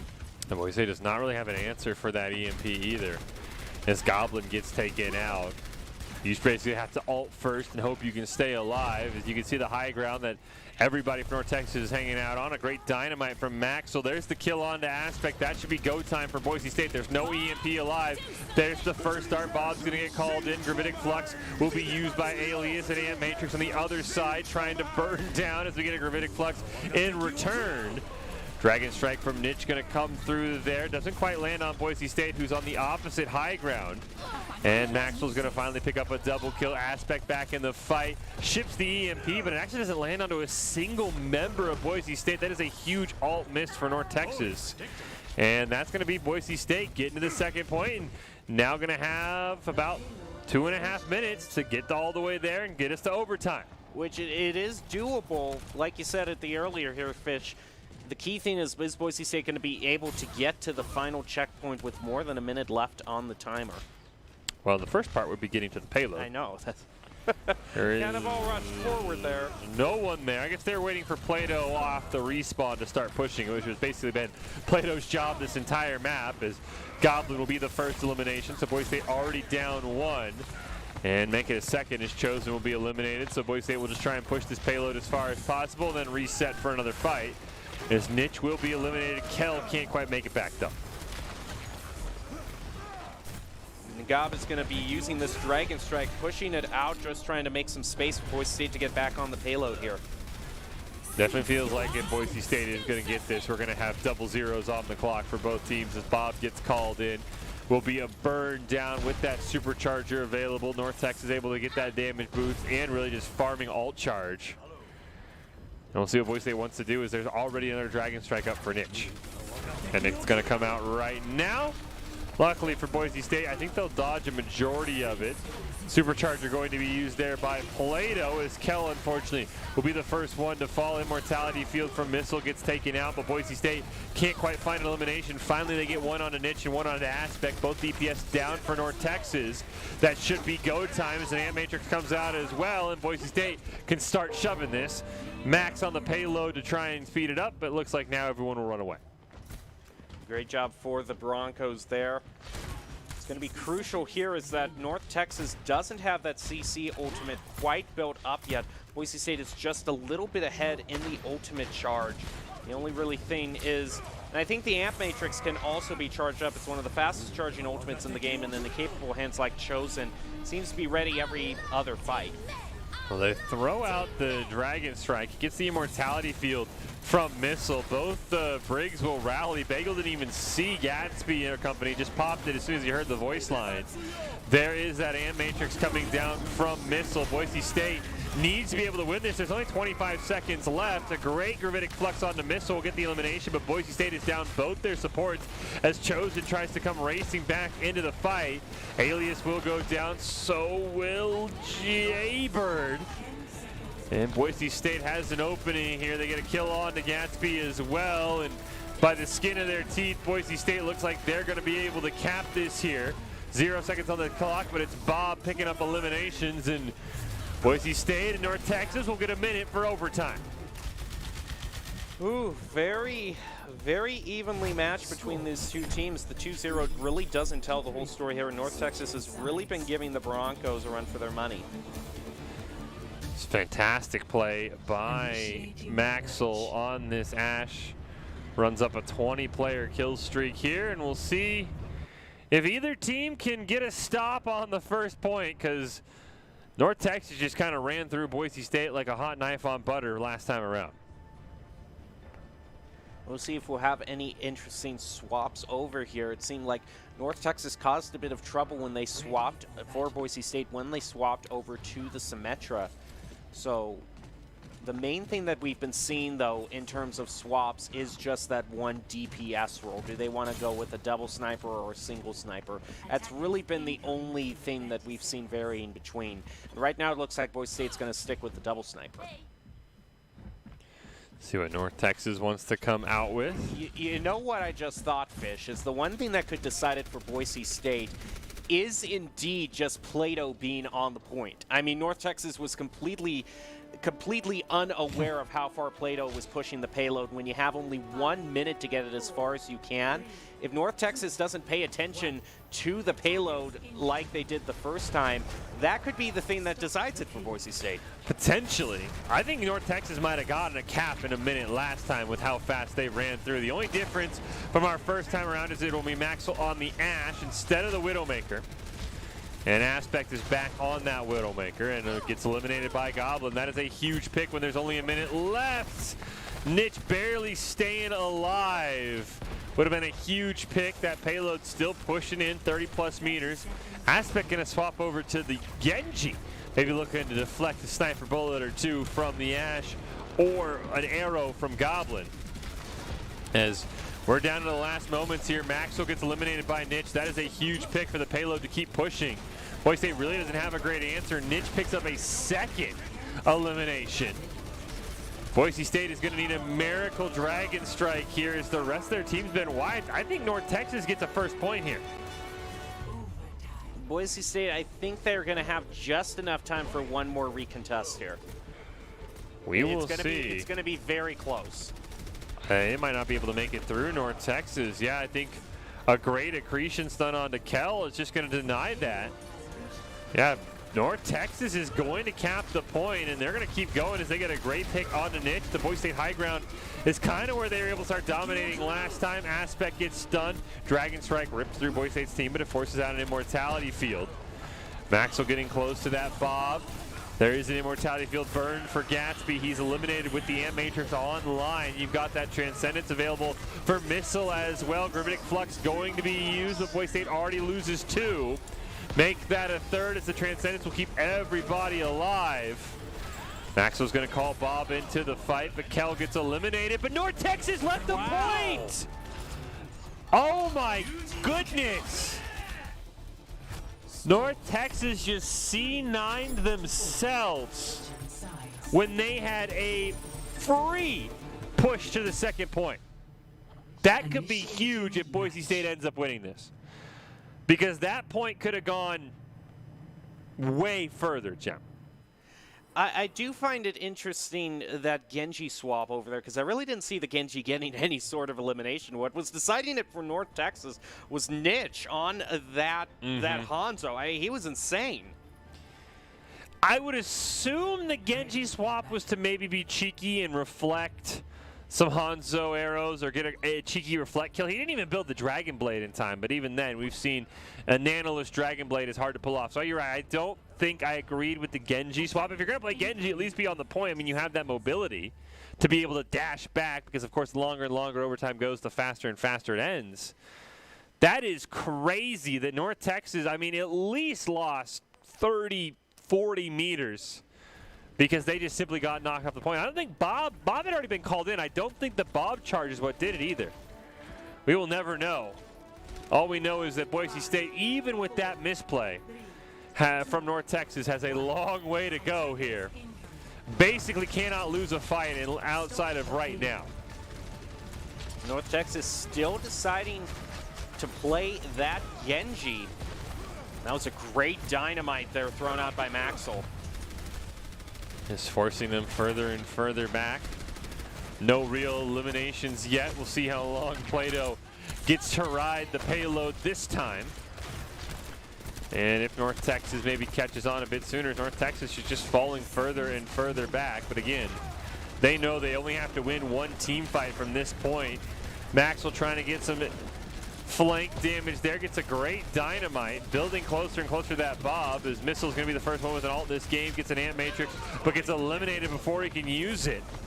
Jaybird will go down as well, and Boise State is actually going to push, I think, faster than North Texas. They'll actually get to the first point as time expires. Not that they get a time extension, but not bad.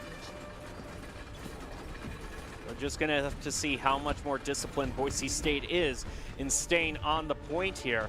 The crucial thing, though, is that they have managed to charge their ultimates up a lot faster. They're going to have the Gravitic Flux, and they're also going to have Bob available. Whereas North Texas, they might be able to get the Dragon Strike mid-fight, but if already some of their members are picked off before that charges, or if Nitch is picked off, Boise State has the win. Oh, Maxwell's going to go for the cheeky Bob flank. Going to knock everybody up in the air with an insane Bob Dynamite combo.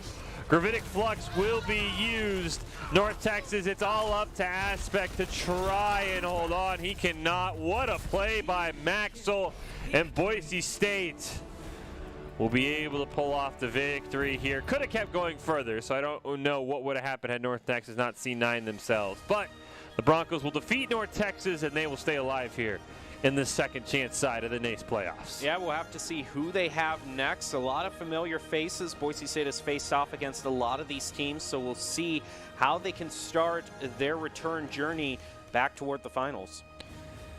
Well, before we get to that next opponent, don't forget that the Idaho Army National Guard is a proud supporter of Boise State Esports. The top 5 plays that you see at the end of every broadcast are brought to you by the Idaho Army National Guard, who invites you to take your impressive critical thinking skills into real time. More than 10 jobs offering a $20,000 bonus and your degree of choice paid for. The Idaho Army National Guard is the best team out there. Reach out on Twitch at iGuard Gaming. We'll take a quick break. We'll come back and find out who Boise State's going to be playing and if they can continue on. Again, lost to Northwood early on, dropped down to this second chance bracket. Close game against North Texas, but a 3-0 nonetheless. We'll take a quick break. We'll be back, find out who Boise State is playing and more right after this.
NationalGuard.com to begin your guard adventure.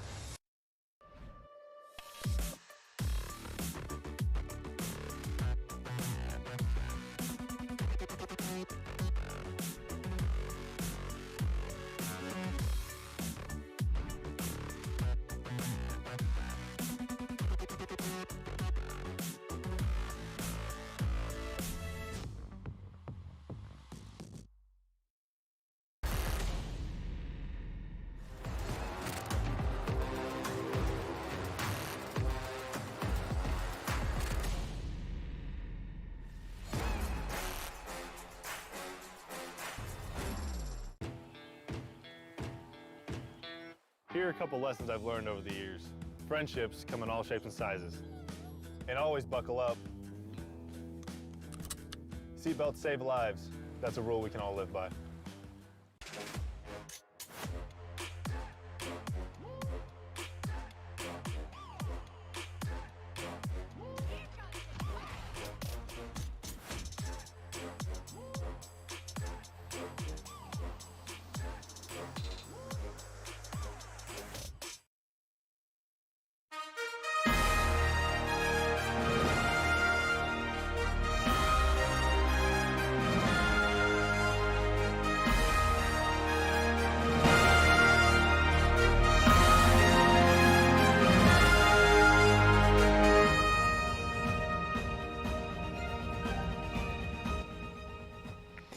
Welcome back into the Boise State Game Pants Esports Arena. You're watching our coverage of NACE Collegiate Overwatch. It's playoff time in NACE.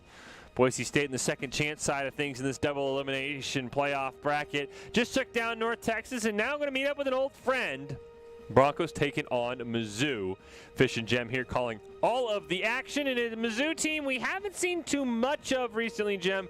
I know they're a preferred scrim partner at Boise State. Of course, we don't see those. So it'll be very interesting to see how these two teams match up, especially even though it was a 3-0, it was a very close 3-0 against North Texas that went the distance on control and then went into overtime on both hybrid and escort.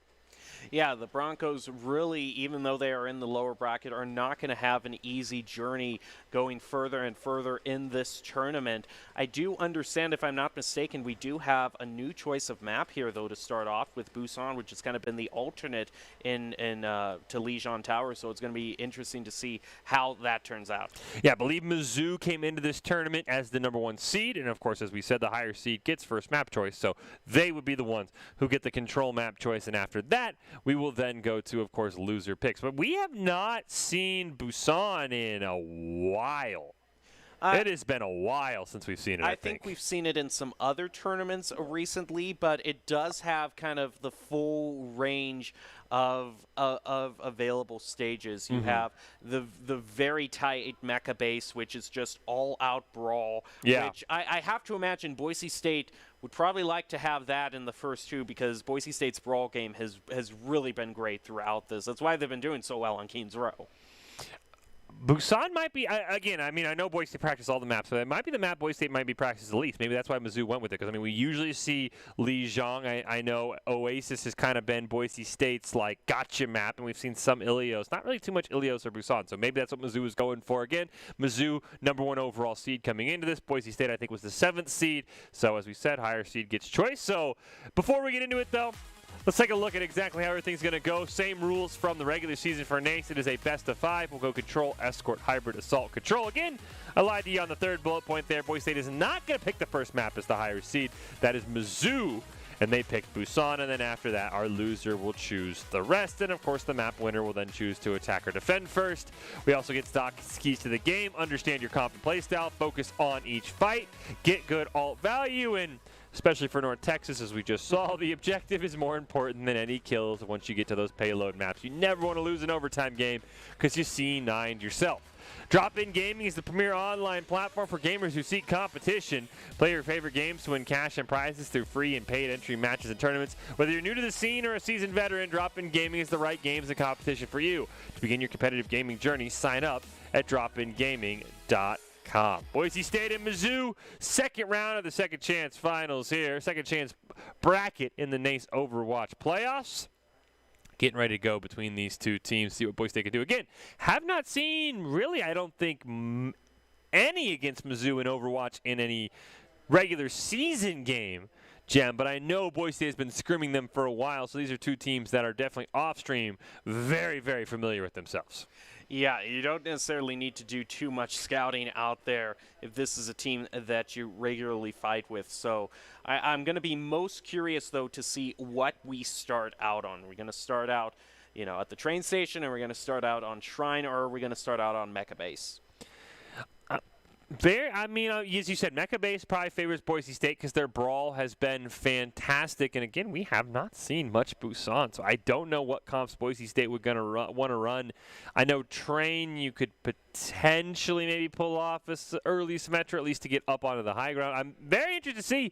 I think this is a great pick by Mizzou. I mean, we talk about all the time, making teams uncomfortable, fighting where they can be unprepared or when you have the advantage, and this is a textbook pick by Mizzou. Again, we don't know if they've scrimmed on it a bunch. I'm sure they have. Boise State is well versed on all the maps, but at least from what we've seen, Jem, this is a fantastic pick.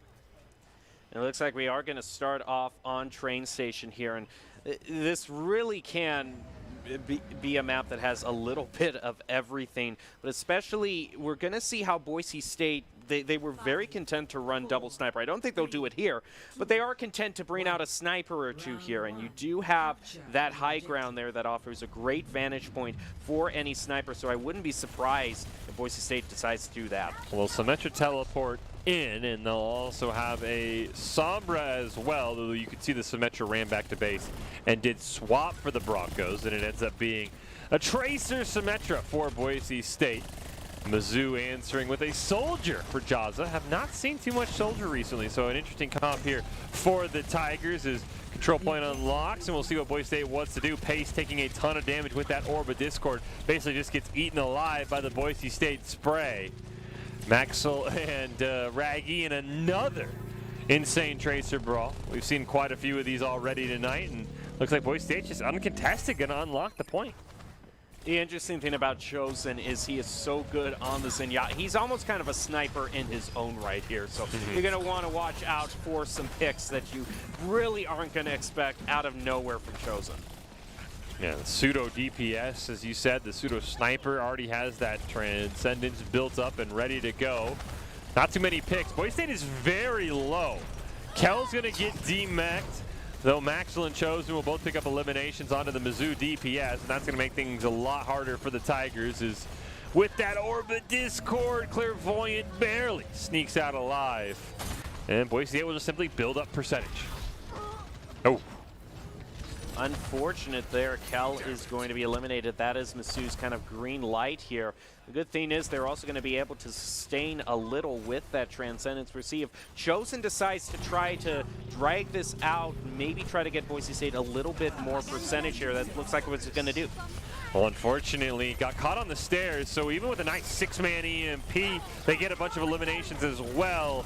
Mizzou did flip the point. I don't know how much that will matter, but just a little behind, I think, what they were planning to do, as you mentioned, which was jump on the point with the Transcendent, stall it out. So Mizzou will get 20% almost. Just imagine, Boise State could have almost been up at 70. But the thing is, Boise State had to spend just about everything to get that point back, and Mizzou is going to have 5 ultimates here, start out with the rally, put themselves off with a lot of momentum here. Can't even see him when they pop that rally. We'll see if Cabby's able to. It already fades before Mizzou can even get on the point. A little preemptive there. Minefield is going to be used by Pace, who's in on that back line of Boise State. Mizzou now looking to flip it, and this time we'll see Kell able to get there. No, once again, Boise State just a tad too late on the stall. Well, the good news for the Broncos here is that they have enough time here that they can, go into this next engagement, not necessarily intending to take the point here. They can go into this to get a little bit more ult charge, maybe see if they can't burn an ultimate or two off from Mizzou before they go for the final take here. Mizzou has 4 ultimates available. Boise State just sitting on 1. The rally is up soon, and that's a huge pick for Chosen, as you mentioned, playing that pseudo DPS. They also get a pick so they can take a fight up 1. Clairvoyant going to use that Diva bomb to try and zone out. Boise State also get the reset. Kell holding on to his, now going to launch his into that back line. Linguini able to get a pick onto Maxwell. Both the Zenyatta popping off, and Kell can't even get the remake. Transcendence and Rally both going to be used there by Chosen and a large bagel. Goblin does have the EMP. His pace is taking a ton of damage. Raggy eliminated again there. Transcendence from Linguini. Will Gob commit the EMP? I don't think he has the resources around him to be able to do so. Gets a great pick onto Jazza. There's a pick onto Linguini as well. Minefield going to be used. There's a nice 3-man EMP to basically a 3/4 of the Mizzou team. They'll trade 1-for-1. Boise State still looking to flip the point. A double elimination onto those members who got EMP'd. Should allow Boise State to flip it, though. Raggy's doing a great job just contesting, being all around annoying, but will dash into a minefield. Unfortunately, Boise State can't stop overtime, but they can flip the point. Ooh, well, Boise State was a bit of a better management. A bit better at judging how much time they actually had than me here. Now, Plato is kind of going to try to disrupt this. That's a great hack onto Jazza. That's who Boise State wants to hack. They can't have that visor come online. The line of sight, last chance here for Mizzou. They've got to take a fight. We're going to see the rally from Cabby. Pulse bomb going to come out from Maxwell, not able to find anything. Plato taking a bit of damage versus the Transcendence from Chosen. Minefield is going to be used from both Wrecking Balls. But it's Plato who picks up a double kill, and tack visor popped by Jazza, but it might be just a tad too late. Doesn't find a single elimination. Linguini will go down. And I think Boise State's going to be able to do this. Mizzou's going to just try and swap and stall out as long as possible, but they can't make it back there in time. And Boise State picks up map number 1 here against the Tigers. Oh, Boise State, that was really impressive. I mean, when you looked at how low all of those old charges were when we were going into that final engagement, I'm surprised, that Plato, I shouldn't be surprised because these are such skilled players, but they were really able to charge them up fast. Mizzou sat on that visor for a long time there, and I think you have to give a special shout out to, I believe it was Gob, on that Sombra, being able to hack the soldier right off the bat, maybe kind of stopped her through Mizzou off pace just a little bit and gave Boise State the time that they needed to charge those ultimates. Well, now we go to Mecha Base. Boise State up 1 here on control, looking to go up 1-0 in the series. And looks like they're kind of on opposite sides, so we won't get the standard Mecha Base brawl that we're used to seeing as Mizzou gonna loop around here. Boise State gets that teleporter from Goblin. Great Maywall looking for the wall and brawl, and it's Kell and Plato who pick up the first 2 eliminations, though Paste gets a double boop off the edge, and that, I think, is what's going to lose Boise State that first fight. As the teams just really basically trade back and forth, but Pace should be able to hop onto the point first. We'll see if he's able to cap it in time. Plato's going to jump down and contest it. Both teams basically holding on. Plato just blocking all of that damage. Shield really not even taking too much damage. Minefield already going down from Pace, though. Linguini will eliminate Plato in the back. And I think Boise State is probably going to have to concede this point first, and they will. Now, Maxwell has done a recent swap over to Cassidy here. So your favorite Deadeye will see that change the course of the game. I am sure of it. The interesting thing for Boise State here, though, is Boise State needs to win this fight to really get in the position that they want to be, because they like to use this Symmetra. Once they get set up here for these choke points, they like to set up the teleport between the 2 choke points so they can meet Mizzou wherever they are. Mizzou being forced to contest on top of the point. Photon Barrier going to come out, so will a Transcendence, and it's Cassidy who's the first one to go down. But a 3-man shatter from Plato is going to immediately flip that fight. Cabby and Raggy both go down. Clairvoyant will join them in the grave. And that should be enough for Boise State to eventually flip this. A great stall out by Paste, and Boise State now in command here. Boise State is going to destroy that teleporter. Getting ready to set this up here. Kell is just going to take an eye off here. Wants to kind of dissuade Mizzou from pushing up too fast here before Boise State can get all set up. And here it is. Those are the teleporters there. Boise State, as you said, wants to get these teleporters set up, basically be able to hop back and forth and deny any value from Mizzou, though the Tigers can't go underneath right onto the point. And I'm surprised they haven't tried that, as Pace will go rolling past, trying to be a distraction, but Boise State's not falling for it. Now the Broncos do have to turn around as Wrecking Ball started capturing the point and will now just simply look to run away and drop a minefield right on top of Boise State. Sound barrier comes out, but not in time to save Goblin. Rally is going to be used there by Cabby, and now with the sound barrier fading, we'll see if Boise State can hold on. They get an Ant Matrix from Chosen, who eats an Orbic Discord and has to use that Immortality Field to stay alive. The Deadeye does pick one up onto Cabby, and it looks like Boise State has sustained all of Mizzou's bursts as Attack Visor came out in that time period as well, and only one elimination does Mizzou have to show for it. Boise State is in hot pursuit here too, going after. They were trying to get that stagger onto Mizzou there, and I applaud Maxwell's effort. Fortunately not able to do it, but that's a great one right there. Kind of a boop off the edge from Kel.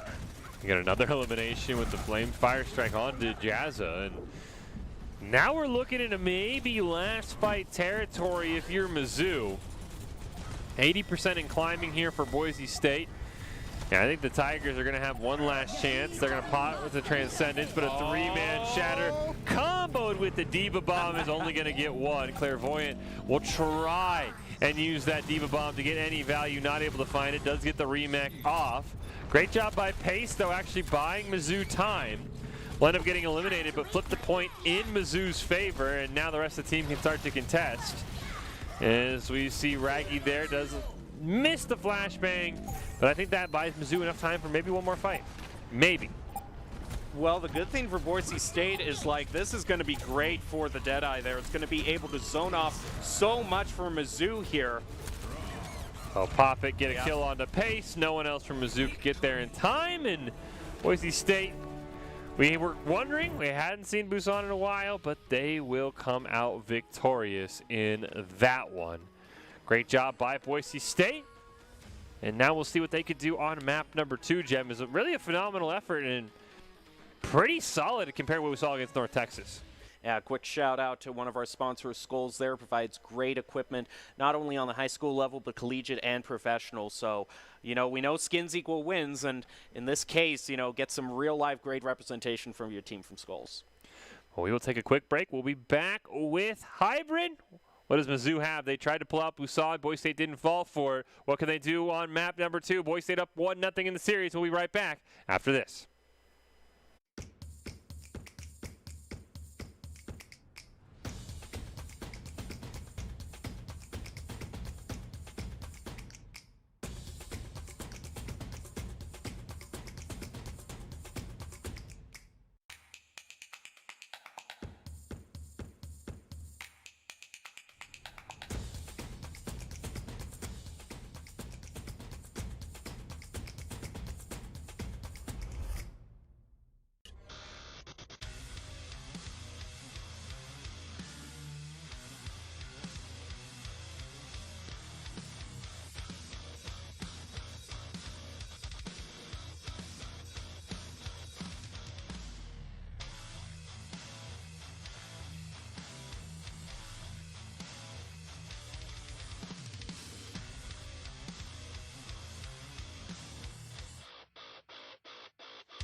Visit NationalGuard.com to begin your guard adventure.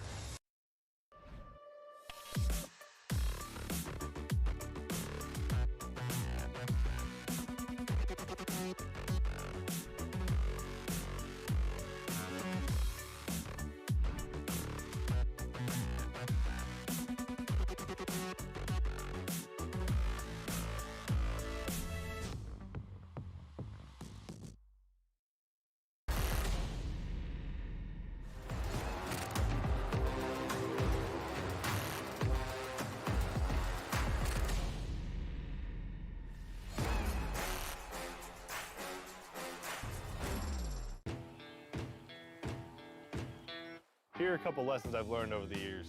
Friendships come in all shapes and sizes. And always buckle up. Seatbelts save lives. That's a rule we can all live by.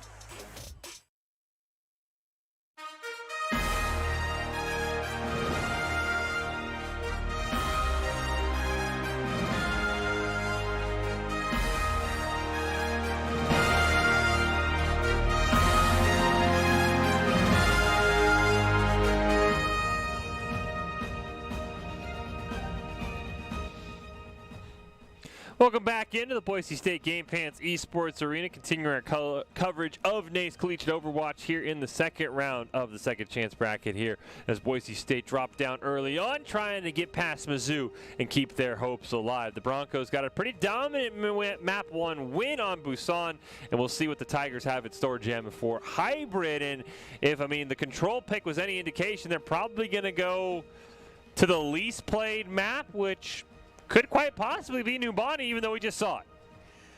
It would be a nice sort of change of pace. The thing is like we said, Mizzou is a scrim partner of Boise State. So if there's any team that is kind of going to know kind of what Boise State likes to play on, or maybe sort of any strats that Boise State might be willing to pull out, Mizzou is kind of maybe going to know kind of all the picks and counter picks, if you will, in terms of stages at Boise State. But we are going to go to Numbani, so it's kind of nice not seeing Keens Row and Dorado for the umpteenth time. Yeah, both these teams, both North Texas and Mizzou, are the ones who picked Numbani, so I don't know if they feel like they have an edge over Boise State or what that choice might be. North Texas took us to overtime, and it was a phenomenal series there, so I'm very curious to see what these two teams have in store. And, if they're ready to go, I say we just rip it, Gem. This has been a great series, and Boise State having a great fight so far in this second chance bracket. I'm curious if after their first Numbani performance, if anything will change. Because defending first time around on Numbani for Boise State, left a lot to be desired. Yeah, they kind of went with an Echo that didn't have a Mercy pocket. And we are actually going to take a quick lineup brought to you by Count. And we see there, Count. Identity Trust Global Network delivers real-time fraud prevention, account protection, enables a personalized customer experience for the 9,000 leading brands. Payment providers. Same lineup Boise State has seen all night long. Played Okel, Goblin, Maxwell, Chosen, and a large bagel as we get, I think, almost the same. Though this time, Maxwell will stay on that Tracer. Yeah, it's that Tracer Echo lineup that Boise State ran towards the end of that North Texas series. Meanwhile, for Mizzou, they won't change too much. And Pace will get that first elimination, though a huge double ante is going to land on the Clairvoyant, and Raggy Clairvoyant even put to sleep. But Boise State not able to get that punish onto the Diva. And almost one tick conceded to Mizzou before Boise State even hopped on the point. Now the Broncos will be forced to concede one tick, maybe even a second. So again, early Numbani defense, not a strong point for Boise State, though they'll start to rack up some eliminations here at the end. Unfortunately, they will lose Goblin. I think they lose this in one fight, potentially. Well, it looks like Plato thinks he can at least burn a few more seconds off from Mizzou there. It actually is going to force off a Primal Rage, which is very interesting, and I would actually, I don't think that's too bad of a trade for the Broncos to take here. It was very interesting because Paste and Clairvoyant, one of them could have just stayed on the payload and the other one could have tried to body block the tank. It was very interesting that they both kept pushing forward, but at the end of the day, Mizzou will have 5 minutes on the clock to keep pushing. So this Numbani choice looking pretty strong as they are just running through Boise State. They get a couple more eliminations. I think the Broncos, looking for their first team fight win, just going to have to retreat. And as you say, we usually don't see a lot of wins here on this second point of Numbani. Maxwell is definitely trying to find a sneaky backline to throw this pulse bomb onto. We're going to see Nano Boost thrown out. Gets this double stick onto Linguini and Jazza. That is huge. Paste even getting caught away from his team after that Nano went out. Raggy will go down as well. Maxwell just farming eliminations. Unfortunately, the payload had been pushing the entire time as Clairvoyant's even able to get an elimination onto Kel. And finally, Boise State will put a stop to Mizzou and win their first fight, but Clairvoyant going to go for the Diva reset bomb. Not able to find anything, just able to get away. Well, great pick by Jazza is going to be taking Gob out of the air. The copy not available for Boise State. Chosen's going to throw out that Nano Boost. Plato just trying to burn down Raggy, but he will use the duplicate onto Winston himself, so we might have a lot of angry monkeys on the field as Pace pops his Primal Rage. Plato pops his as well. Raggy says, why not join in the fun? And it is basically King Kongs across Numbani right now. As the duplicate will fade, Raggy will go down. Bob's going to get called in here from Jazza to try and shut down Boise State. Goblin will duplicate onto the Diva. Try and build up that Diva bomb rather quickly. Going to use it immediately. Rally's going to come out for both Cavi and a large bagel. As Bob can't get any value, the first duplicate will be eliminated, and Goblin will be really eliminated in short order. But you can see how close Mizzou is to this point. Boise State's just basically going to have to give it up, I think. You saw Gob there try to go for a very cheeky remake play. He knew that Mizzou was going to exit through that narrow doorway, so he thought he could time it right, but he really kind of overextended himself in there and allowed Mizzou to get an easy pick. He's actually going to swap over to Cassidy now. You might see another round of overtime here between these two teams. Again, the playoffs and the level of opponent rises because this has been a phenomenal start to Numbani for Mizzou. I mean, they have 4 minutes left, still just pushing the payload. They have the ult advantage in our next fight as well. Looking pretty strong here for Mizzou whenever they want to take this fight. Gonna nano, never mind, I thought they maybe nano pace and then pop the primal. They'll do it in reverse order potentially, as the nano is gonna go out onto the baby Diva of all choices. Potentially a misclick there from Linguini, because that is going to allow pace to be eliminated, but Plato will also go down, so both teams without their Winston. Still 3.5 minutes left. Chosen now has that nano. See who he wants to pick. Is Pace actually swapping over to the Reinhardt? Even though I thought they had played that Winston incredibly well, Boise State now has the ult advantage. They are down Maxwell, but Raggy will go down as well, and I think this is just a reset for Mizzou. Plato's going to be using that Primal Rage, making a little bit more space for Boise State, as Mizzou's tanks are just going to go charging in. Mizzou seems a bit scattered right now. Looked like they were attempting a reset there. Now we're going to get that Deadeye from Goblin, but he'll be stunned in the middle of it, and it will not even go off. And unfortunately, Boise State is just going to have to play some defense, but their supports aren't even close to the payload. They're going to have to finally now start to walk in. It gets contested at the last moment. Kell's going to be able to get there just in time. Raggy's going to duplicate onto the Tracer, interestingly enough. I think he just wants to kind of be able to spam pulse bombs, but won't even get one off, as Plato will eliminate that duplicate. And Mizzou really on the edge of a 3-cap, gets forced back, and that is 45 seconds or so that Boise State will get a burn off. This is the one thing that Boise State has going for them right now is, one, they've managed to get a lot of ultimate charge off of that engage. They're going to have to they're going to have to be able, though, to find a way to negate the Shatter. They can't all be caught out in the Shatter because there is that combo with the Diva Bomb if Mizzou wants to use it. They also have the Nano boost too. But Boise State doing a great job there of burning off some time from Mizzou, what looked like a hold for them, but Boise State has that advantage of the respawn timer and them being so close to the payload at the final checkpoint. Boise State's going to have 3 ultimates up. The Tigers will also have 3, but as you mentioned, it's that Shatter Diva Bomb combo that Boise State's looking out for. Pulse Bomb gets a huge chunk of damage onto Jazza, but that will all be healed up rather quickly. Raggy going to get stunned. Maxwell getting a ton of backline value, but gets headshot by a Raggy. Clairvoyant going to get elimination as well. And that is going to hurt Boise State. As we see there, Mizzou is pushing Plato nowhere near the payload. So the rest of Boise State will have to contest. The Shatter is going to kill Kell, also land onto a large bagel. Diva Bomb from Clairvoyant just going to zone everybody up.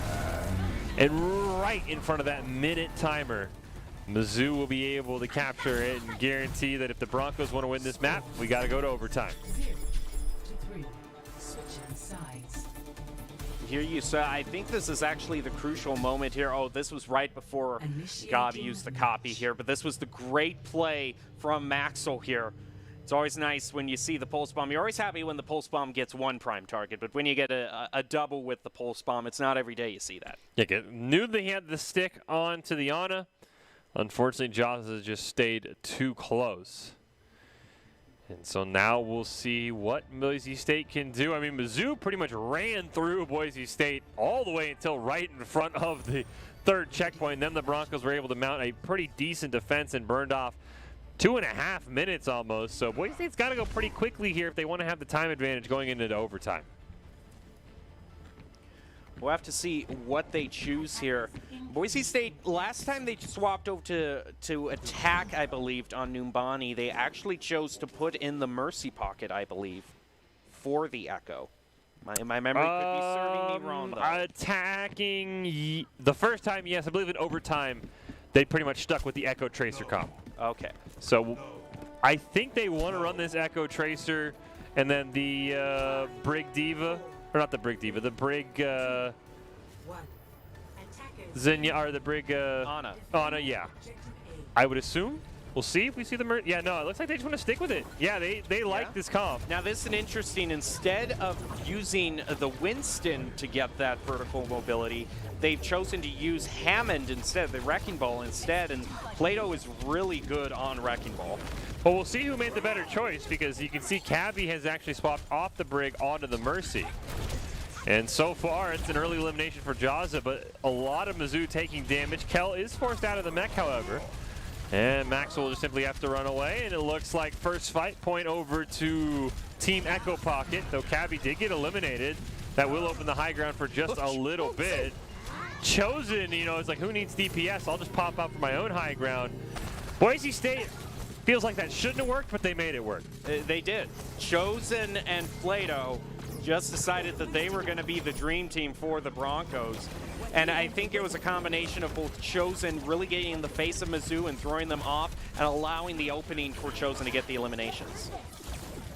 Mizzou does jump onto the point just in time to deny Boise State. Up at 90% are the Broncos, though they will pick up eliminations, a pair of them, and they'll actually have just about as much time as Mizzou did after capping the payload.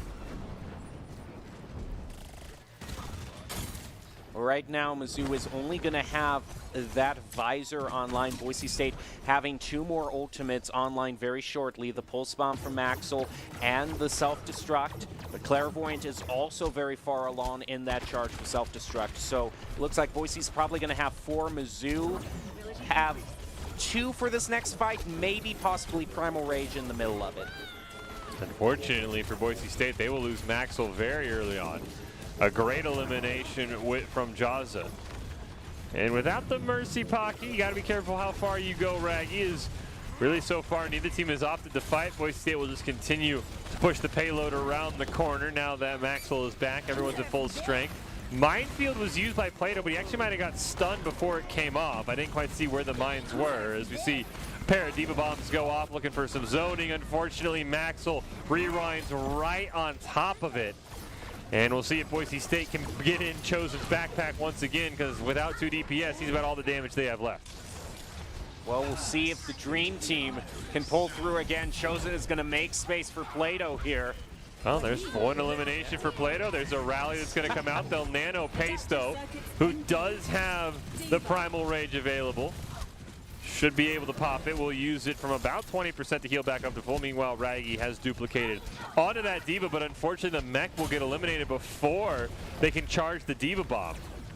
And Clairvoyant will pick out Kel, and it's a 1-for-1 trade across the board, though Boise State hasn't really gone anywhere in the last few minutes. That payload stuck right behind the bus.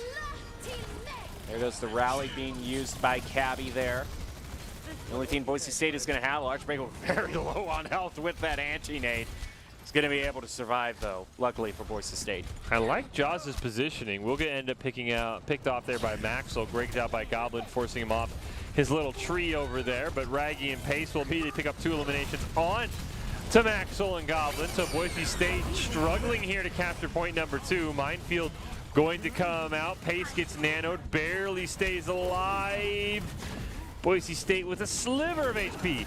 Cannot eliminate the monkey there. Might be able to go down now and will. You see a Transcendence going to be popped by Chosen. Even gets an elimination onto Cabby, and Boise State just about keeping pace with what Mizzou did all the way to that final point. Going to unlock the second point with 4 minutes up. And I do think Boise State is really taking into account Doc's key in terms of the objective is more important than any kills. And even in some fights where in terms of just pure eliminations they didn't win, they were able to use the payload as cover and continue pushing it forward. So they're doing a great job of making sure that they need to be where they are to get as much push as they can. Boise State trying to camp the spawn there, knowing that if they can hold spawn doors, they can have way more time than Mizzou can, unlike against North Texas on Escort, where they both ended up with a minute. Jaza gets the first elimination. There's a Deadeye from Goblin, gonna have to cancel it for the reload there.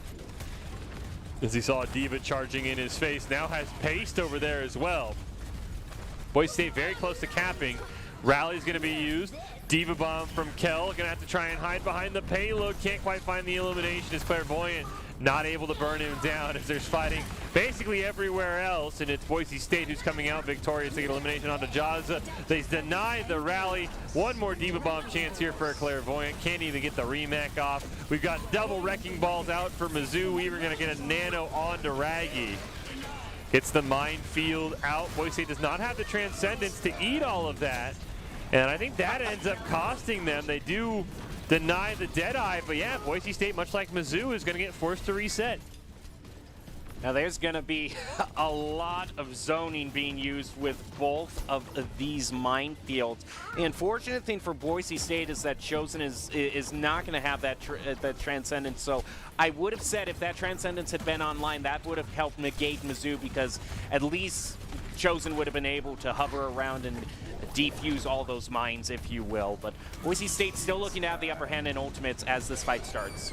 Minefield going to be used there by Plato. Gets put to sleep. The Deadeye from Goblin just kind of basically going to force everyone from Mizzou off of the payload. The Broncos nearly cap it, and Clairvoyant smartly going to stand right on top of it and not allow himself to get pushed off. Finally does go down, so it's up to the Brig, who steps in, gets eliminated. Clairvoyant goes down there as well. A minefield from Pace just to try and deny the cap there, as Boise State slowly running out of time. Pace will fall, and Boise State will cap, so the Broncos will have just less than 30 seconds more than Mizzou heading into overtime. It's still an advantage there. I have to say, though, I am just kind of blown away at how much you are seeing Chosen in the elimination feed. Maybe not this particular fight, but he just keeps on popping up and being a key kind of third DPS for Boise State. So if there's any chance for him, you know, a support player, to get an honest, true player of the game without role swapping, as Boise State tends to do, then this would be it. He's doing a great job on this Zen. The Zen has come in almost as like the best DPS Boise State had. There a couple times Maxwell and Goblin got picked off, and Chosen comes through in a huge way, picking up a ton of kills. Even was the reason Boise State unlocked the payload as quick as they did. But we'll get overtime now. Mizzou's got 107, Boise State's got 134. Boise State knows they basically only need to win 1.5 fights here to deny the Tigers any chance of unlocking the payload and making overtime as easy as possible. And we'll see if they can get that done. Well, here's the main thing, is that we haven't really seen successful holds on the first point, and that's really what you want here in this overtime. And it's been the one thing that's eluded kind of both teams, not only in this match but the last one as well. So the team who manages to at least get one hold here, and Goblin is in his favorite. He loves the Torb. We have not seen this in a while for Goblin. It has been a very long time since I've seen the Torbjorn come out from him. He's in a very interesting spot as well. I think trying to get basically aerial denial. Ooh, not quite he was looking for on that one. We'll see part two. Nope. No. It's like when you're in the office and you're trying to throw the paper into the wastebasket. You keep missing. Fortunately for Boise State, speaking of missing, they're going to be missing a large bagel for some of this fight as he gets eliminated. Raggy will go down to 5-on-5. There's only 20 seconds left. Mizzou hasn't really gotten too much. Now they're going to start opening up the payload. No one from Boise State really contesting. Cavi and Plato will be traded out 1-for-1, but a great sleep dart onto Maxwell will eliminate him as well. 10 seconds left. Mizzou should be able to get a decent amount of percentage on this payload. They're going to get the nano onto Paste. And Mizzou will be in overtime now. Start at least get one tick, probably find a second. Everybody but Kell is back. Goblin even eliminating Raggy means it's a 2 or a 5-on-5. Linguini and Jazz take it very low. Minefield going to come out there from Plato. There's Chosen once again in the kill feed. And Molten Core will come out from Goblin as well. And that should wrap things up here for Mizzou, and it will. So Boise State will need 59% in order to win this map and go to match point.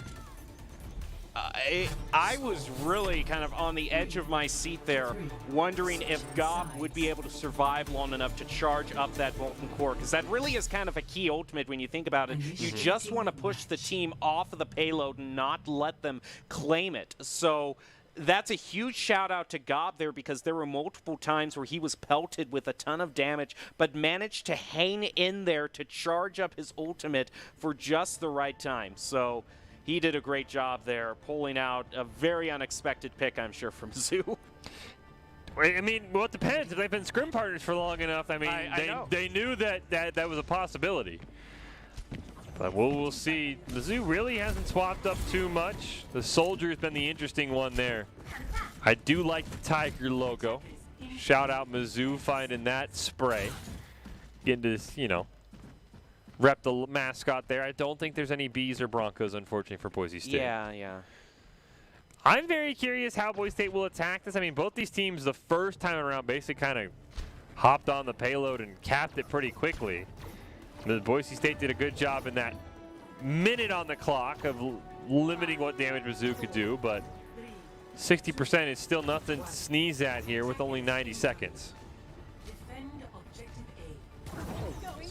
Well, here we go. We're also going to see how well Plato can do in kind of pushing Mizzou off of their high points, and Gob actually going for a flank here.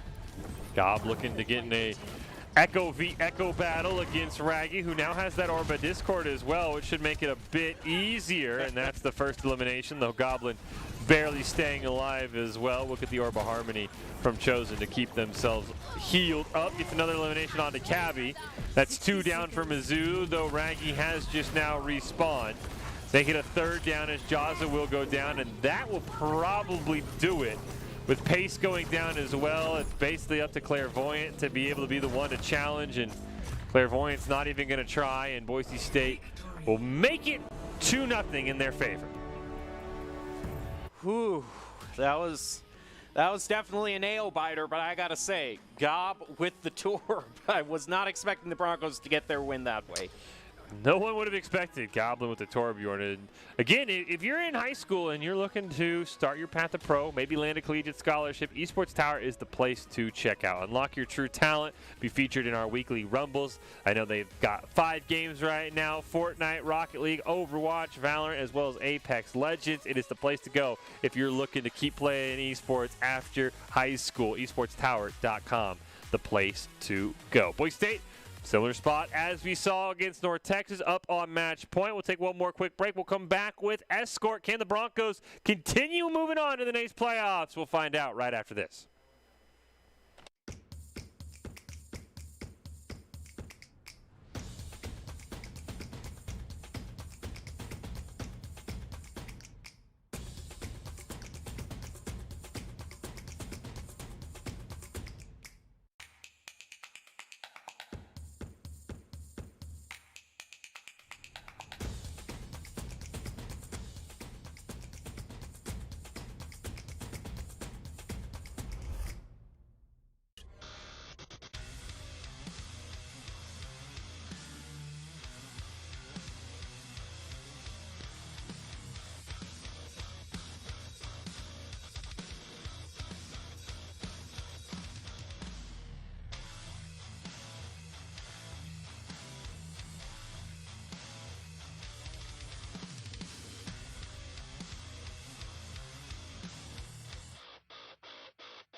Visit NationalGuard.com to begin your guard adventure.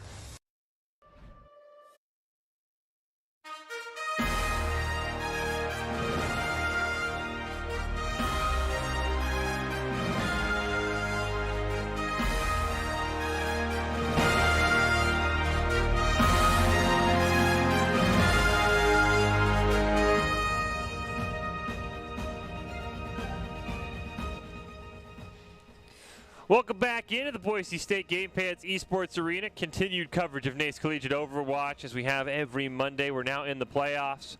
Boise State with a 2-0 lead over Mizzou as we head to Escort. Fish and Gem calling all of the action here, and we are going to Route 66. Another map we have not seen in some time. Of course. Mizzou is pulling out all the stops.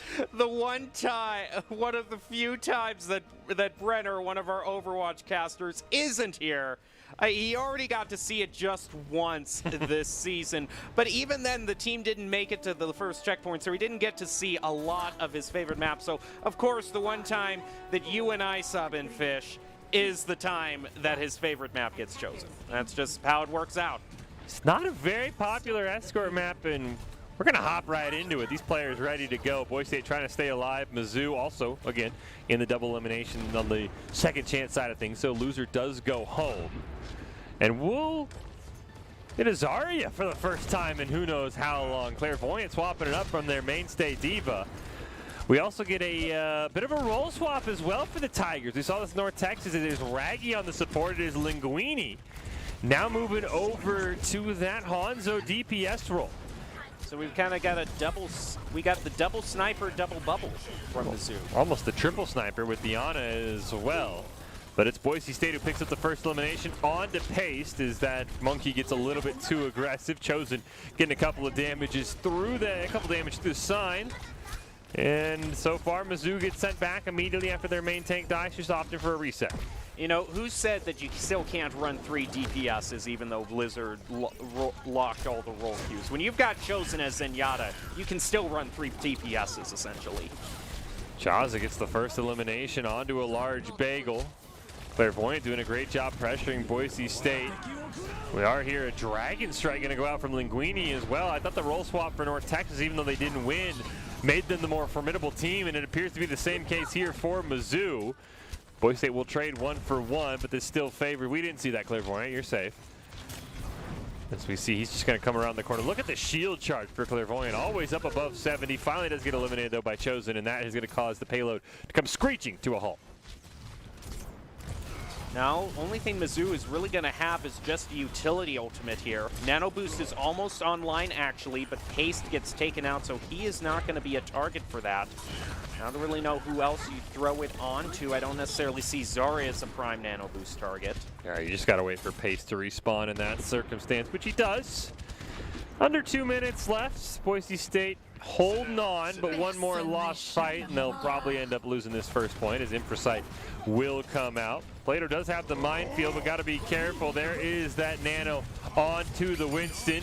Primal Rage going to be available. Plato will at least get the mines down, but will be taken out before it can even come crashing down. There is that Primal Rage being used by Pace. We're also going to get a grab coming out from Clairvoyant. Bit of overkill there, but that is going to be more than enough for Mizzou to push this payload onto the second checkpoint.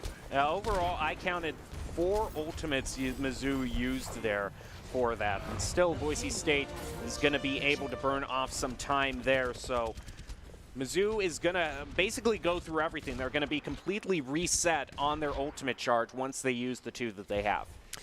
Well, they'll also reset the tank lineup as Pace will swap over to the Orisa. We haven't seen too much Orisa, and we have not seen Jaws on really anything but the Soldier, but my man can hold a sniper rifle. That is another great pick. This time on to Goblin, fitting enough on that Soldier, though Kel will just jump right in Widow's face and get her taken out, and that'll open things up on the backside for Boise State, who are very close. So Goblin actually swaps off onto that Hanzo. We get another elimination, and once that Widow was gone, that pressure was gone, and Boise State can start running down the side of Mizzou. Actually, we see that Pulse Bomb thrown out to Cabby as well. It is just a stagger one after the other. Boise State taking out the Hanzo as well. Can they further their stagger? Oh, okay, that Baptiste managed to get back to safety.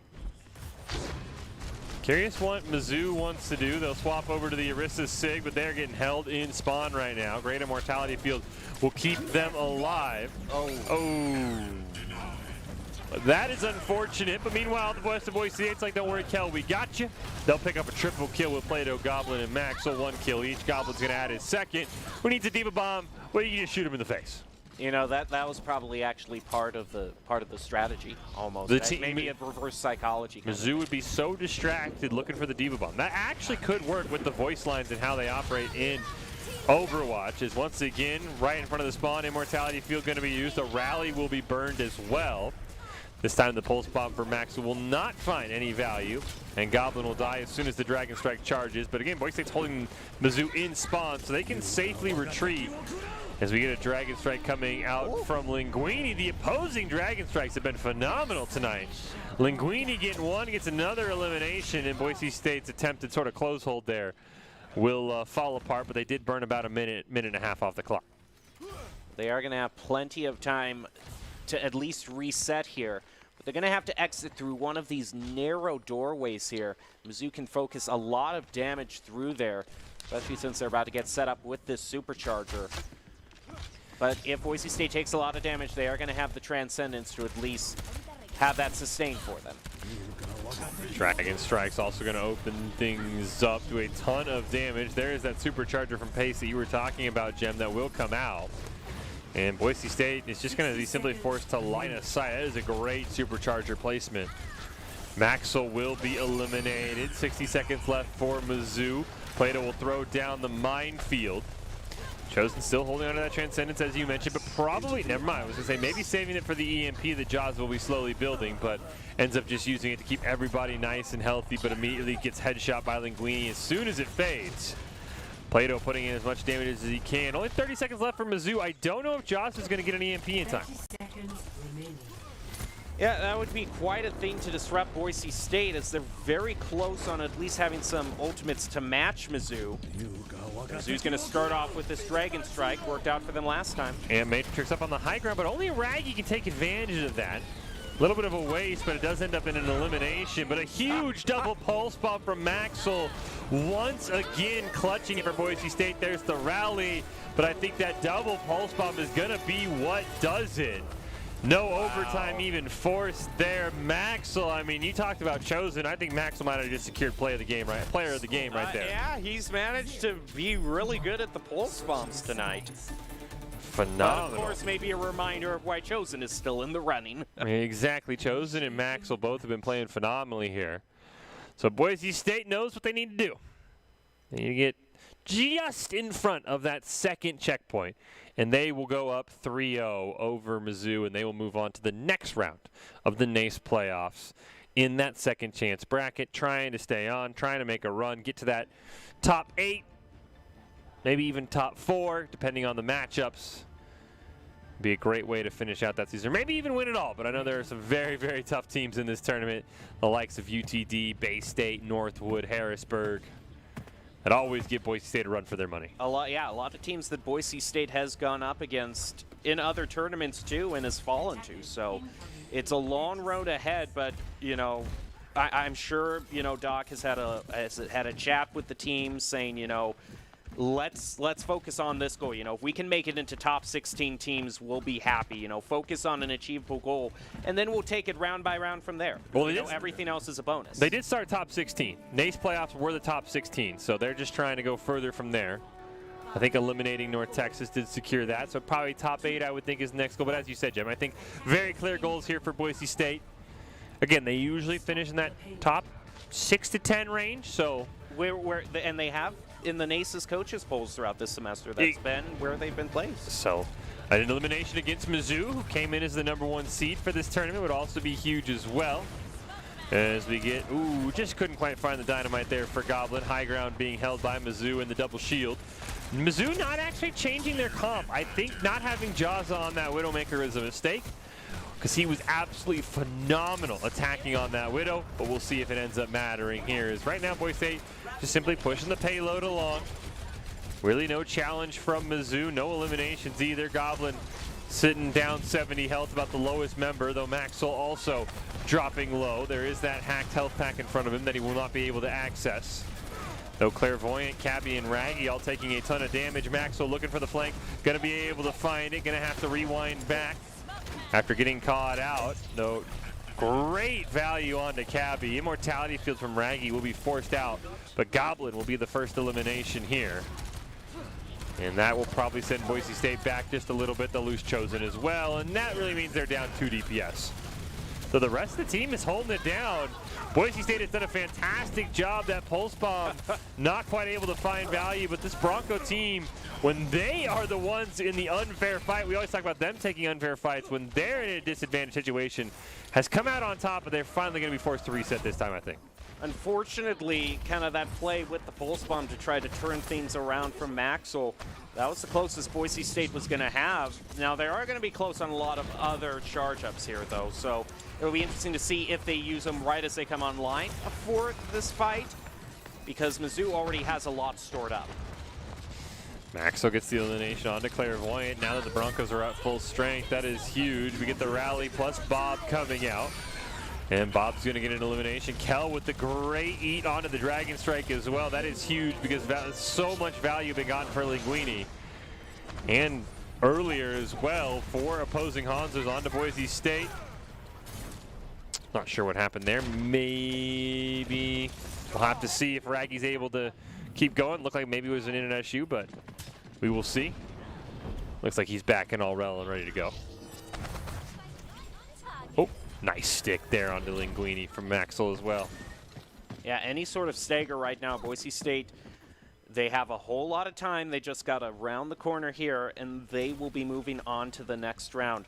What's very crucial, I think, is that Chosen, having this Transcendence, is going to be able to make time for himself to try to, and the rest of the Boise team, if they position themselves well, to make their way through some of the damage that's going to be put out through the Supercharger. Now, Jaza is tracking Chosen, though.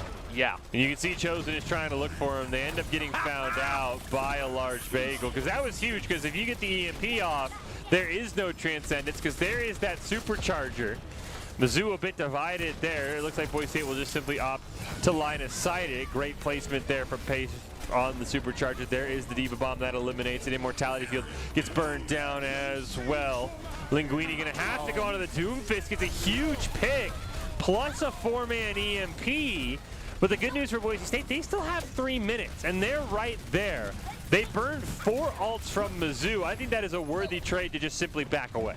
Yeah, when you push the payload that far, it has to be an all-in. Mizzou wisely getting the stagger here onto Kel right now. He's just going to go off and not allow any more time to be burned off from the timer. Boise State still has plenty. They've basically extinguished all of Mizzou's ammo. They're going to have a lot to fight with here. And Maxwell, I think, is actually trying to get a sneaky pulse bomb as well. Yeah, the only thing that Mizzou has is a rally. Oh, they're not expecting this at all. There is the Bob that's going to get called in. Maxwell might not even really make it there. They all get knocked up in the air by Bob. There's that rally from Cabby, the only ult that Mizzou is going to have, and that is a huge elimination. Chosen dying with the Transcendence. Pulse Bomb not going to be able to find any value either as Kel gets demeched. Boise State's got to win this. They burned a ton of ults in this fight. And unfortunately, losing Cal, they'll trade it out for Linguini, but now a large bagel going down as well means Boise State just simply has to reset, so it will be Mizzou's turn to have the ult advantage. Yeah, at most they're going to have one more than Boise State. Boise State does have that survivability, kind of that negate, though, with that Transcendence. So Chosen's ability to use that to its fullest potential. Ooh. Oh, and that's a huge pick. That is a huge stagger. The Boise State has done some great work in a 5v6. I think the Broncos will just simply retreat and wait for Goblin to respawn, and that's exactly what they will do.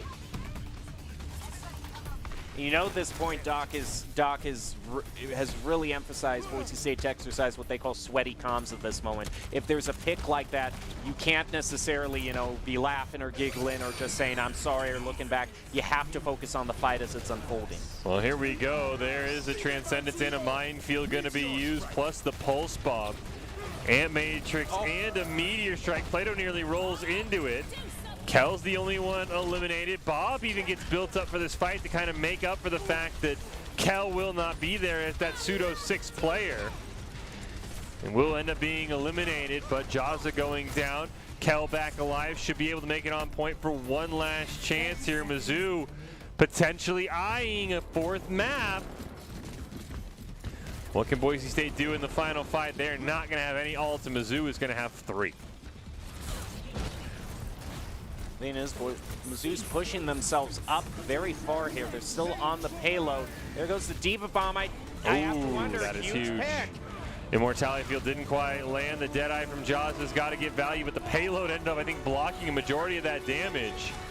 Jazza will go down, so will Raggy. Pace going to swap over to that Wrecking Ball to try and get back to the point. There's a double kill for a large bagel. The minefield for Plato. Boise State's in overtime. They're trying to get the final elimination onto Paste.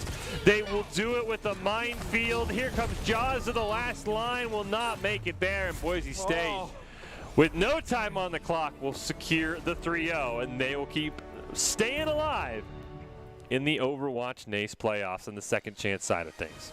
Wow, what an amazing win for them. At the very last moment, I have to say, that was such a clutch pick off of that self-destruct from Kel there. He did such a great job and managed to still maintain a presence on the point even when he was taken to Baby Diva. It was just a great job by him and Gob as well, who secured some very key eliminations. Yeah, Gob built up Bob very, very quickly. We will see next week how far Boise State is able to go. And again, I mean, top 8, top 4 championship all still on the line, though Boise State again playing on the edge of things in that second chance side of things. Well, as we prepare to close out tonight, we have our ICCU player of the game. I think there's 2 very clear choices here, Jem, so I guess I'll basically let you pick. Are you team Goblin, or are you team Maxwell, or are you team Chosen?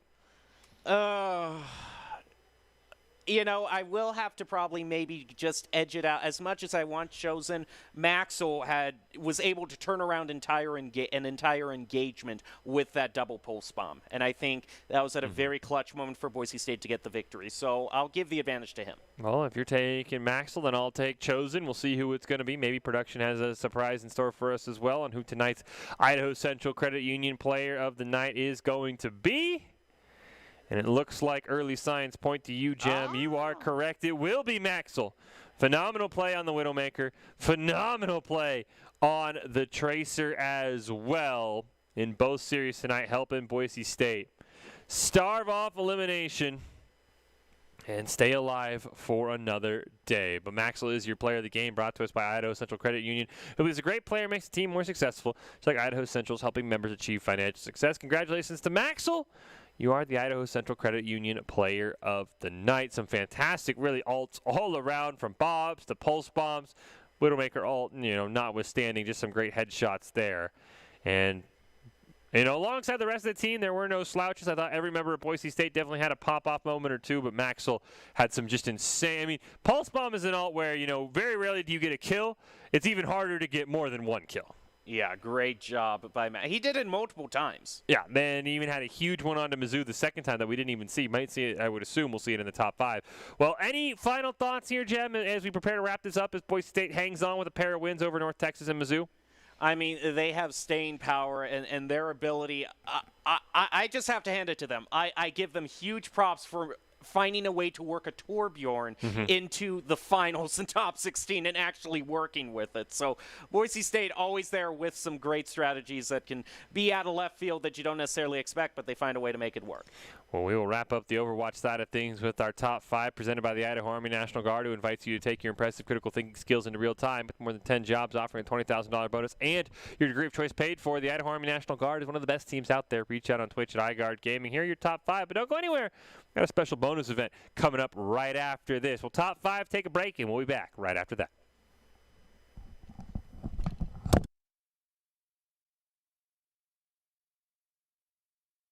The Nano plus to jump onto the high ground. Immortality Field and Missile will both go down to start things out. A tank form from Aspect was built up but cannot get value. Plato's going to get a quad. And that is all Boise State needed. They will get the point, and they will go up 2-0 in the series. Kell, unfortunately, will be the first one to fall. Immortality Field from Missile gets taken out, but Boise State can't quite find an elimination. Finally, they get one on a Niche and one on an Aspect. Both DPS down for North Texas. That should be go time as an Ant Matrix comes out as well, and Boise State can start shoving this. Max on the payload to try and speed it up. It looks like and up there. You know they probably want to get Goblin in on the back line. As we already see the photon barrier go down, the shatter will come out from Plato as well, but it's not going to land anywhere. And Matrix for Missile is going to come out, but it's not going to matter because Goblin is ripping the team apart. He's going to pick up 2 for himself. Boise State will lose their main tank. Boise State has the win. Oh, Maxwell's going to go for the cheeky Bob flank. Going to knock everybody up in the air with an insane Bob Dynamite combo. Gravitic Flux will be used. North Texas, it's all up to Aspect to try and hold on. He cannot. What a play by Maxwell. On top of the point, Photon Barrier going to come out. So will a Transcendence, and it's Cassidy who's the first one to go down. But a 3-man shatter from Plato is going to immediately flip that fight. Cabby and Raggy both go down. Clairvoyant will join them in the grave. And that should be enough for Boise State to eventually flip this. A great stall out by Pace.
Hello and welcome back into the Boise State Game Pants Esports Arena. It's been an exciting night of action, and we're ending it with a little bit of fun. If you've been down to the arena, especially ever since the Halloween event, you recognize the Tapper game there. Of course, we have Doc's arcade cabinet with a ton of games, and from time to time, us in production have just decided, you know what, we're kind of bored. Let's have some competitions. It started out with Tetris, and now it has moved over to Tapper, where myself, Koba, and Dallin, one of our production members, have gone back and forth. We've traded the highest score. Koba has recently blown us out of the water, so maybe Tapper on the way down. But while it's still at the height of its popularity, we figured why not have a bit of an on-stream competition. So the way it's going to work is myself, Koba, and Dallin, who you saw a little bit off screen there, will all get one run at it while one player is playing. The other two will be up here commentating their game, making fun of them. There they are, Koba and Dallin. It was Dallin's choice to pick the game.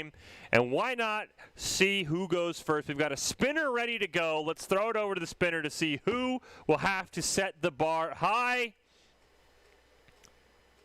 And we will see here.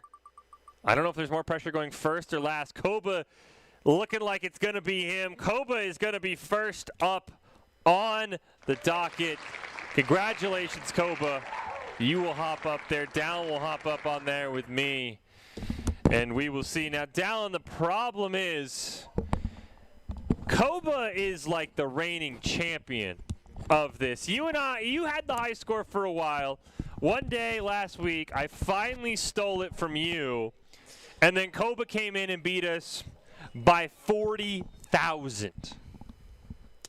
Yeah, it shocked me to my core. Yeah. I don't know. I have been known as the guy who has held this record. I held it for 5 minutes. I want you to know. That's true. You did hold it for 5 records. But ever since the Halloween event, I chose Tapper on that machine, and it was a hit. And I got the high score that day. Koba took it back, and then I took it back from him, and it was just this back and forth. Yeah. And this went on until a couple days ago, where I just get this message from him. He's just like, "Hey, I more than doubled your score." And I didn't believe him. And the next message he sent me right after that was, of course, I have 3 eyewitnesses. I remember that. I was there because, I had just said it. I had just said it at 56,000. And then Koba's like, oh, well, I got to give it one more try. Because the only downside of this game, and I don't know how much or if people can hear it on the stream, because it is very loud. It's incredibly loud. So we're not always able to play it on the stream. So hopefully get a chance to take a look at Koba here. And the premise is very simple. You basically have all these people. They're running down because they're thirsty. I don't know, they maybe just got off work. You throw them a nice, tasty drink, and they either go off the screen and you get points, or they guzzle it down, throw you the glass back. And the way you lose, if you haven't played it, is you either have somebody reach the end of the bar and they will throw you off. You have a glass break at the end of the bar and you'll lose a life. Or you accidentally throw a beer off the bar. And he's, all right, 2 levels down. Yeah. He's going for the point farming strategy, which is something that the 3 of us have kind of debated. If you just want to clear the level quickly, if you want to farm points. So there's a couple ways you can go about. There's a couple of ways that you can go about this. The first way is you can camp the first couple of levels and just get a couple thousand points and then push on from that point forward. Or you can go as far as you can, because each section of levels there's a point multiplier. So if you go farther, you get more points as you go along. So Koba right now, it seems like he started doing a little bit of just reserving himself in the first couple, and he's going for the cash in this one, so there might be a little bit of camping here. Yeah, the cash is interesting because it will spawn the dancers, as you might have noticed, and you can see there the tennis girl was distracted. You can't throw a beverage at him. If you throw a beverage at him, they'll just let it crash to the ground. So it's a very interesting strategy. Do you go for the tips? Because the tips are the most points in the game. 1,500 points, I believe. So it's very interesting. So I was going to say, I think that the tips are kind of like a double-edged sword. Because when you do get the tip, a couple of things happen. Obviously, when you get it, you get points, which is good. what also happens is some people on the stage who are moving towards you stop to go watch the people who are performing, I guess. But the bad thing is that also increases, more people will continue to move, and you can't get them off of the screen while they're watching the performers. Right? Exactly. So this is where the interesting thing comes in, is as the level goes along, these people move a lot faster. Yep. And if you go for those tips, you are guaranteed going to make the level a lot faster because you can't get the people who are watching the performers off the screen. So it's this dynamic of like, you're going to go for more points, but it is going to be a lot more difficult to actually end the level instead of just losing. I mean, you can see that right here, right? I mean, he got 2 tips and barely saved himself up look down. how fast that guy's moving on the third row. They're just charging right at him, and it's becoming too much to handle. Uh-oh, there it is. He'll get thrown out. Though he did hit an extra life. You get an extra life at 20,000 and then every 60,000. So he's got to get all the way back up to 80,000. Oh, okay. Until you get another extra life. It's not every 20. But yeah, I mean, you mentioned because you could, some people might be like, and I tried this. I was like, why don't I just farm the first level for like infinite points? Right. Like it's going to be easy. But as you said, and you saw there, they get faster and faster and faster and faster and faster. It gets to the point where it's like it's impossible to manage. It's. I love the end. The end level animations are super fun. Yeah, they are pretty fun. I like the one where he throws it up into the sky and then a bird comes down. I think we usually see that here on the sports bar or outdoor arena. Oh wow, that was a quick level. Yeah, that was that's like the thing. If you don't go for the tips, that you usually will end the level faster. Here we go. Here's your favorite. Yeah. There it is. Yeah. I love when you I've done that on the indoor bar once, and I'm like, how did I? Why is there a? What's happening? It's one of those roofless type ones. Oh, yeah, a little outdoorsy. Is he going? Oh, thought about it. There's some consideration going into this. Might be too late. Yep. I think he's just gonna let it sit. Now the other pressure is we'll probably see this as Kobe, as we said, is the high score holder. As there are 4 different kinds of bars. There's the one we saw at the start, just your casual saloon. There's the sports one. Then there's the rundown bar. Oh, he's going for the tip. Oh, it despawns. And there's also an alien bar that no one's ever seen before. So even if you don't set the high score, that is a huge flex if you get the alien bar on stream first time for us, at least. I mean, that would be very interesting to see. World record, by the way, is 14 million. So, we know we're almost there. We're close. We're almost close. at 100,000. Baby steps. Exactly. By the way, I don't know if he told you this.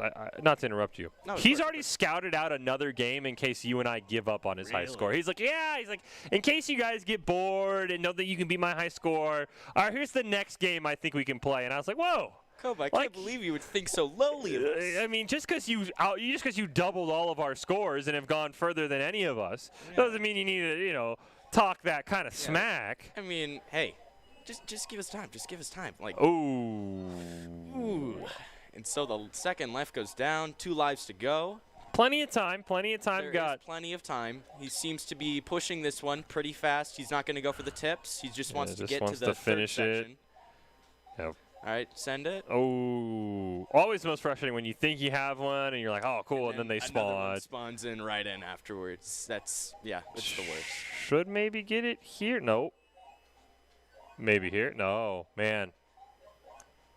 Farming points, so you do get points every single time a patron goes off the screen. You don't get points before that. All right, and here we are in one of the bonus sections once again.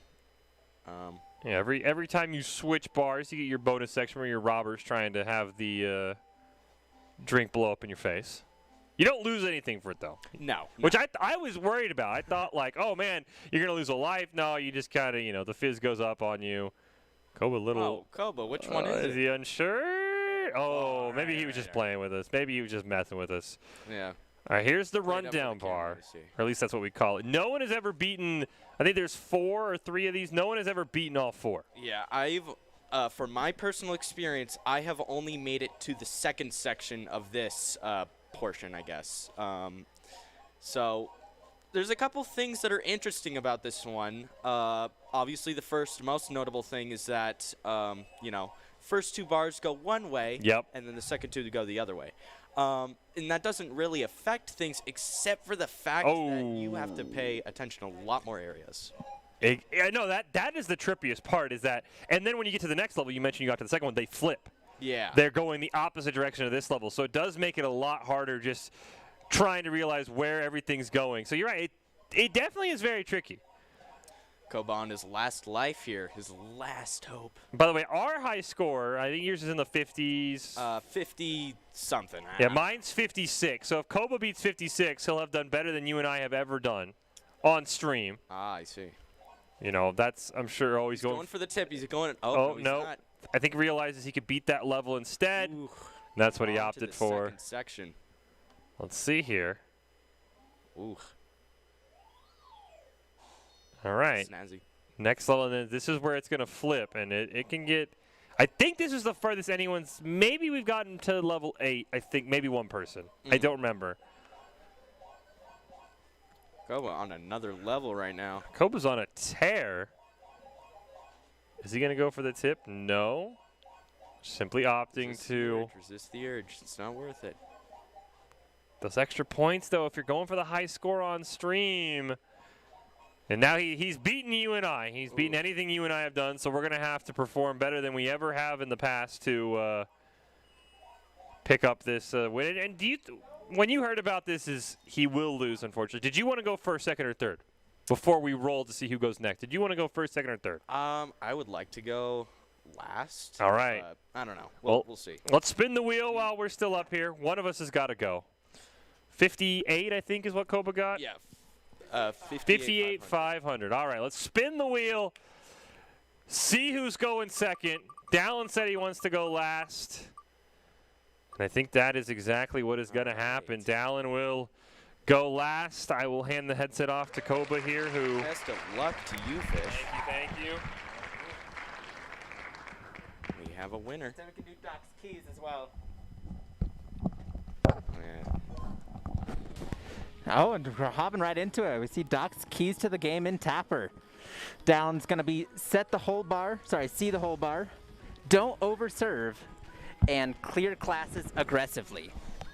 And, of course, you have to make sure it's quick and clean. These keys to the game are brought to you by Drop-In Gaming. It's the premier online platform for gamers who seek competition, play through your favorite games to win cash and prizes through free and paid entry matches and tournaments. Whether you are new to the scene or a seasoned veteran, Drop-In Gaming has the right games and competition for you. To begin your competitive gaming journey, sign up at dropingamings.com.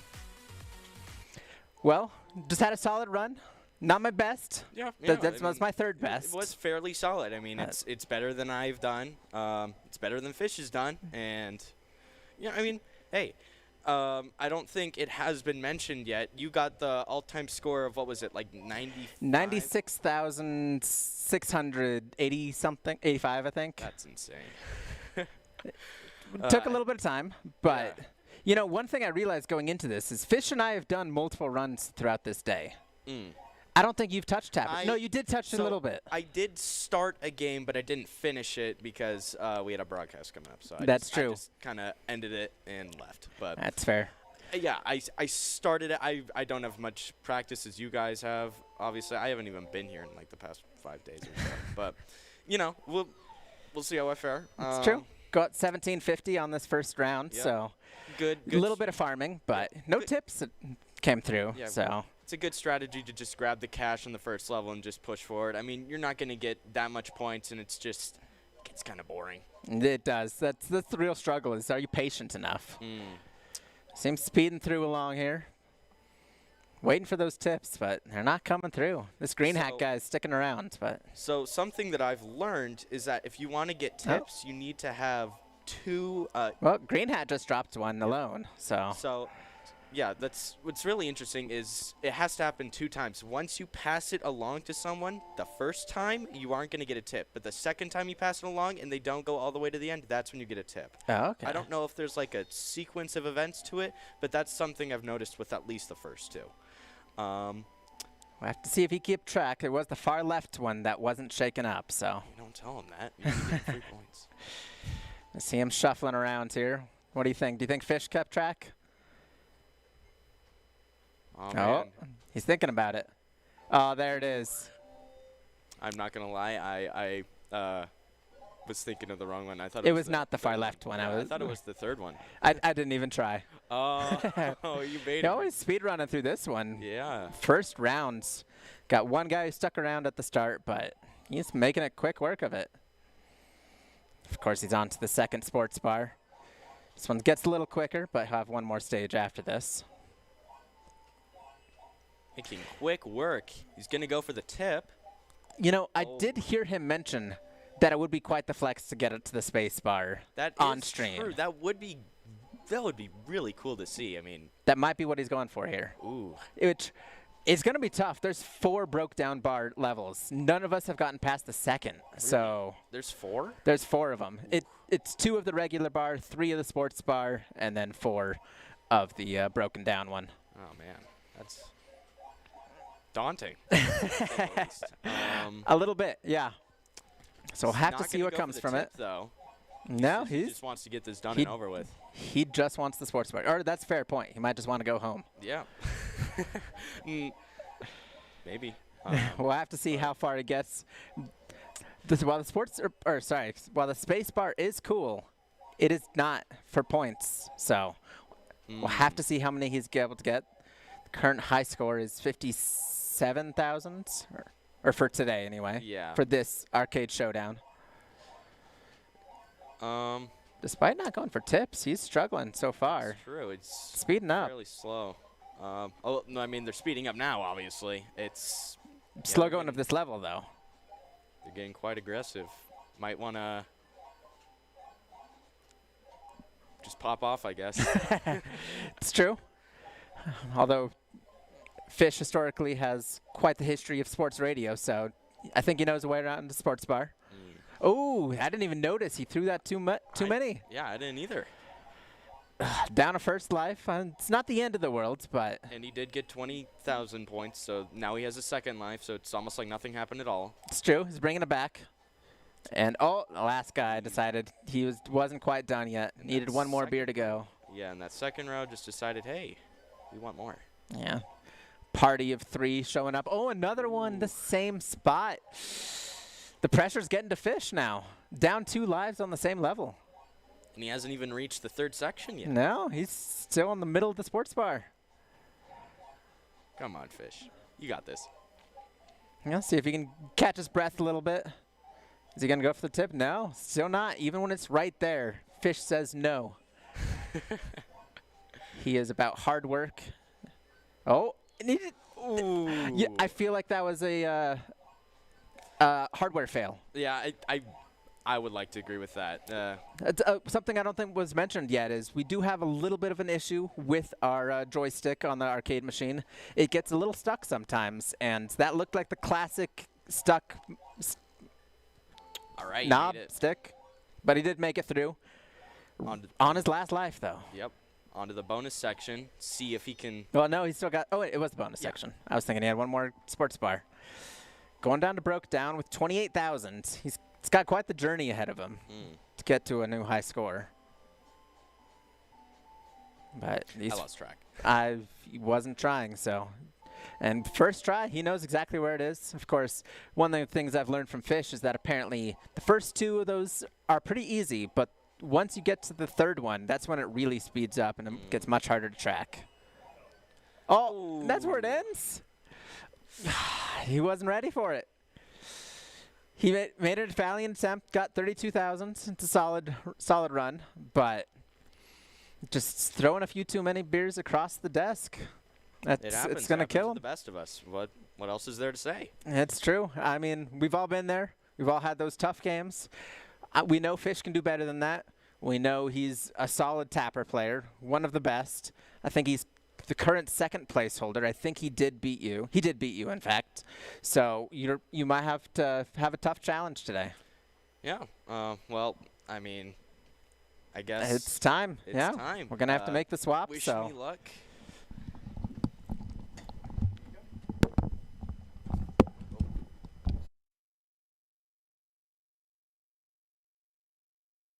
Just, I don't know. I don't know what happened. The pressure just got to me. How do you feel, Fish? I feel like I started out so well, and then that last sports bar level, I just absolutely choked. I don't know what happened. What were you going into? What was your strategy going Well, so I was gonna farm points for the first level, but like the guy in the green would just not give me a tip. We did see that. So I was like, okay, I'll just clear it. And I got a little bit of a tip on the second level. And then I was like, well, let's just kind of see what happens. Let's just kind of maybe speed through. And just that last level just did not. It was not kind. Not kind. I mean, I know you hinted at it. I did feel like that one that the glass dropped on was a bit of a hardware error. I thought I was there, and the joystick decided I was not still there. So, I did think that was a bit of a hardware issue. But, yeah, I don't know. I let the people down. So now it's up to Dallin. It is. Have to see what he brings. He was able to get a tip on that first round. Yeah, so. he definitely got the best first round of any of us. Oh, and here comes a tip as well. Oh, thought maybe he was going to lose it there. Well. Gets the one, always nice when you only have one dancer, so you can just clear. I'm curious how long he wants to go, though. That's the tough question. I feel like you can get up to 2 tips, but like once you get the 3rd tip, even on this bar, it goes fast. Yeah, they definitely speed up. They don't let you farm at all. Usually my goal here is after the robber level where you get 3,000 to be about that 10,000 mark. So he's right about where I would like to be if you're in an ideal run. That's true. That's a solid goal to go for. So puts him just above 10,000 if he can find it though. It's true. I think it's the middle right one. You think it's the middle right? I think it's the middle right one. I'm pulling a little bit of you though. I have no idea which one it is. It's not keeping track. No. So I'll have to see if he's able to find it. Oh, I didn't even realize he's going to go bounce across the bar that way. He's cycling through. I'm curious if there's a time limit, but he found it. Yeah, I don't know if there's a time limit. I know when I got stuck cycling through, that was also a hardware error. The joystick got stuck. I've had that. Luckily, you can't pick while your bartender's moving. It's true. Because I've definitely had it where I'm like, oh no, please do not pick that one. Like it's just going through, please. Yep. Like he's still farming points here. That is. He is. I have watched, I think it was like the previous world record holder, because I was hoping for tips, and there was none. All I realized is our machine is not as good as the original. But they got a tip every single time it spawned in the sports bar. They didn't like play slow, but every time a tip was dropped, they did pick one up in the sports bar. So I don't know. Ooh. Cutting a little close. Is he going to go for this one? No, he'll at least get the extra. Gets the glass. Empty glass. Points. All right, he's probably already going to beat me. I think that's easily within the realm of possibility unless he chokes. He can choke. He hasn't played in a while. Maybe he can choke. But I think he's going for you. Now, if he beats you on stream but doesn't beat your overall high score, you still have to be pretty happy, right? I'd still feel pretty good about it. I might be calling for a rematch in the next week or two. I might be calling for a rematch after how I performed today. That is the one. That is a tough one. Yeah, I'm gonna have to make it so once you guys all come in before I've done 6 hours of casting, and make you guys play me then. Oh, gonna clear it. All right. Well done. Gets the extra life as well for the 20,000. This is our first time doing this, so maybe next time we make a double elimination format. Yeah, maybe adjust, maybe a group stage. Maybe we add in one more person. I know we recently got Gem involved, and Gem will absolutely dominate given the chance. I think your record will only stand for a little bit longer, but maybe we have a double elimination tournament. I'm going for the tip here. Ooh, but it is impressive how well Gem did today. Yeah, Gem was already in like the 30s. I know my first time I failed on the first level. That was a hardware error though. Because sometimes we all struggled with hardware to start. Sometimes your guy won't go all the way back to the tap, and you're just like hitting the button. And you're like, what is happening? And finally, Koba was like, yeah, you have to sometimes push back on the left stick. And I was like, oh, I thought like there was a limited number of mugs you could throw. Like I was very confused. I did not think I was going to like this game as much as I did. It is definitely a good one though. It is. And definitely for being a game from was it the 80s? Is it the 90s? I'm not sure how old. I think 80s, 70s. 84, but I have no actual idea. That's just a 70s. I mean, it was before the regulations, as you can tell by the official sponsor of the game in the back there. Well, there is a root beer version as well. They did make a different version, probably for the Wahoos and the Boondocks. Yeah, I'm curious. I've never actually seen this game at any of those. I haven't either, but I know there's the root beer version, so that's why I assume. What root beer, though? I think it just says root beer. I don't think it's a specific one. I was like, are we going to have like a pib? 1983, you were I was close. Okay. You were close. Thank you, production, for giving us that knowledge, making us look smart. got Ooh, that nice close. snap there. I think. And I think right here he is going to pass he is you. going to pass me. Would you have any proof of the hardware getting stuck? I couldn't even put FIH. I should have done FSH now that I think about it, because the hardware just jumped to K. And I was like, well, I guess I have a K now in my name. Yeah, that's fair. So now I Not have. sure where the K came from, but I don't either. I do know my well best done. furthest level is better than Dallon's. I have made it to level 8. Dallon said he never made it past 7. I don't know. I think you might have made it to 8. So this one is the farthest I've made of part 2 of the broken Really? bar. I made it to 8 earlier today. Wow, I did not even see that. I mean, it was just, kind of we have the 2 categories. We have the speed run and then the point run, because as we talked about, we've never seen the alien bar on stream. So I was kind of going for an alien bar run. I think missed the glass. First life down, but he's doing well.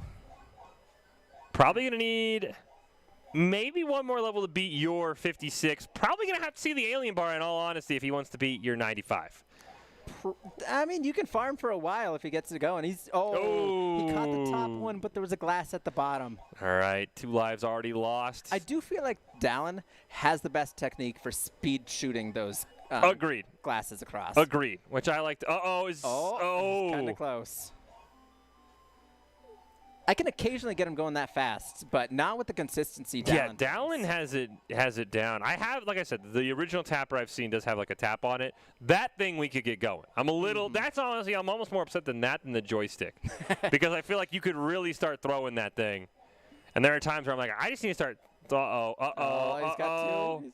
Able to get He went for the second glass. He's All going right. to his last life. He's 10,000 behind you. You might be the ultimate tapper king. You might say we no longer need a rematch. I'm like, nah, I don't need a rematch. He needs to play it safe here, though. He's gambling a little bit too much. Went for the extra glass. I thought that was too many.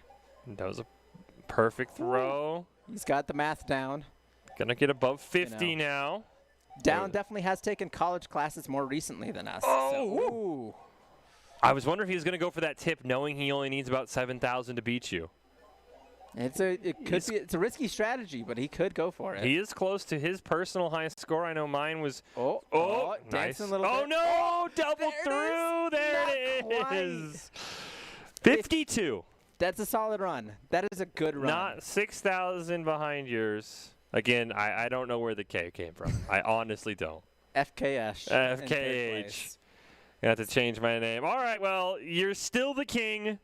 I will take it. I think we're going to need a rematch. Well done to Dallon. Yeah, well done, Dallon. To all You competitors, eliminated actually. me. Yeah, I mean, I don't know. But that's just a peek behind the scenes for what we like to do here in production. Maybe we'll have another one. We said Gem's involved. Maybe we get a double elimination bracket going. You're already out here saying, oh, what about this game? I know you guys might not want to play Tapper too much longer. Fair, I was finding that because I was scared you guys were going to move on, because when we stopped playing Tetris, we didn't touch the arcade machine for about 6 months. That is true. That is true. We didn't touch it for a while. Well, I know you're the champion, so I don't want to let you celebrate any longer than I have to. So that will do it here again. Maybe we'll have another one, just a peek behind the curtain, if you will, what we do at Boise State Production when we're not streaming. It's been a ton of fun. Dallon and I are still gunning for you, 96,000. And hey, if we ever have an event and you want to slip on by and maybe give your hand at it, maybe you're the Idaho reigning champion. I don't know. I don't know if they still do tapper competitions. They might, or maybe we'll start one. Maybe we'll start one. That's all we have, though. Join us next time for some more behind-the-scenes production. Have a good evening, and curse you, Koba, that you're still the champion.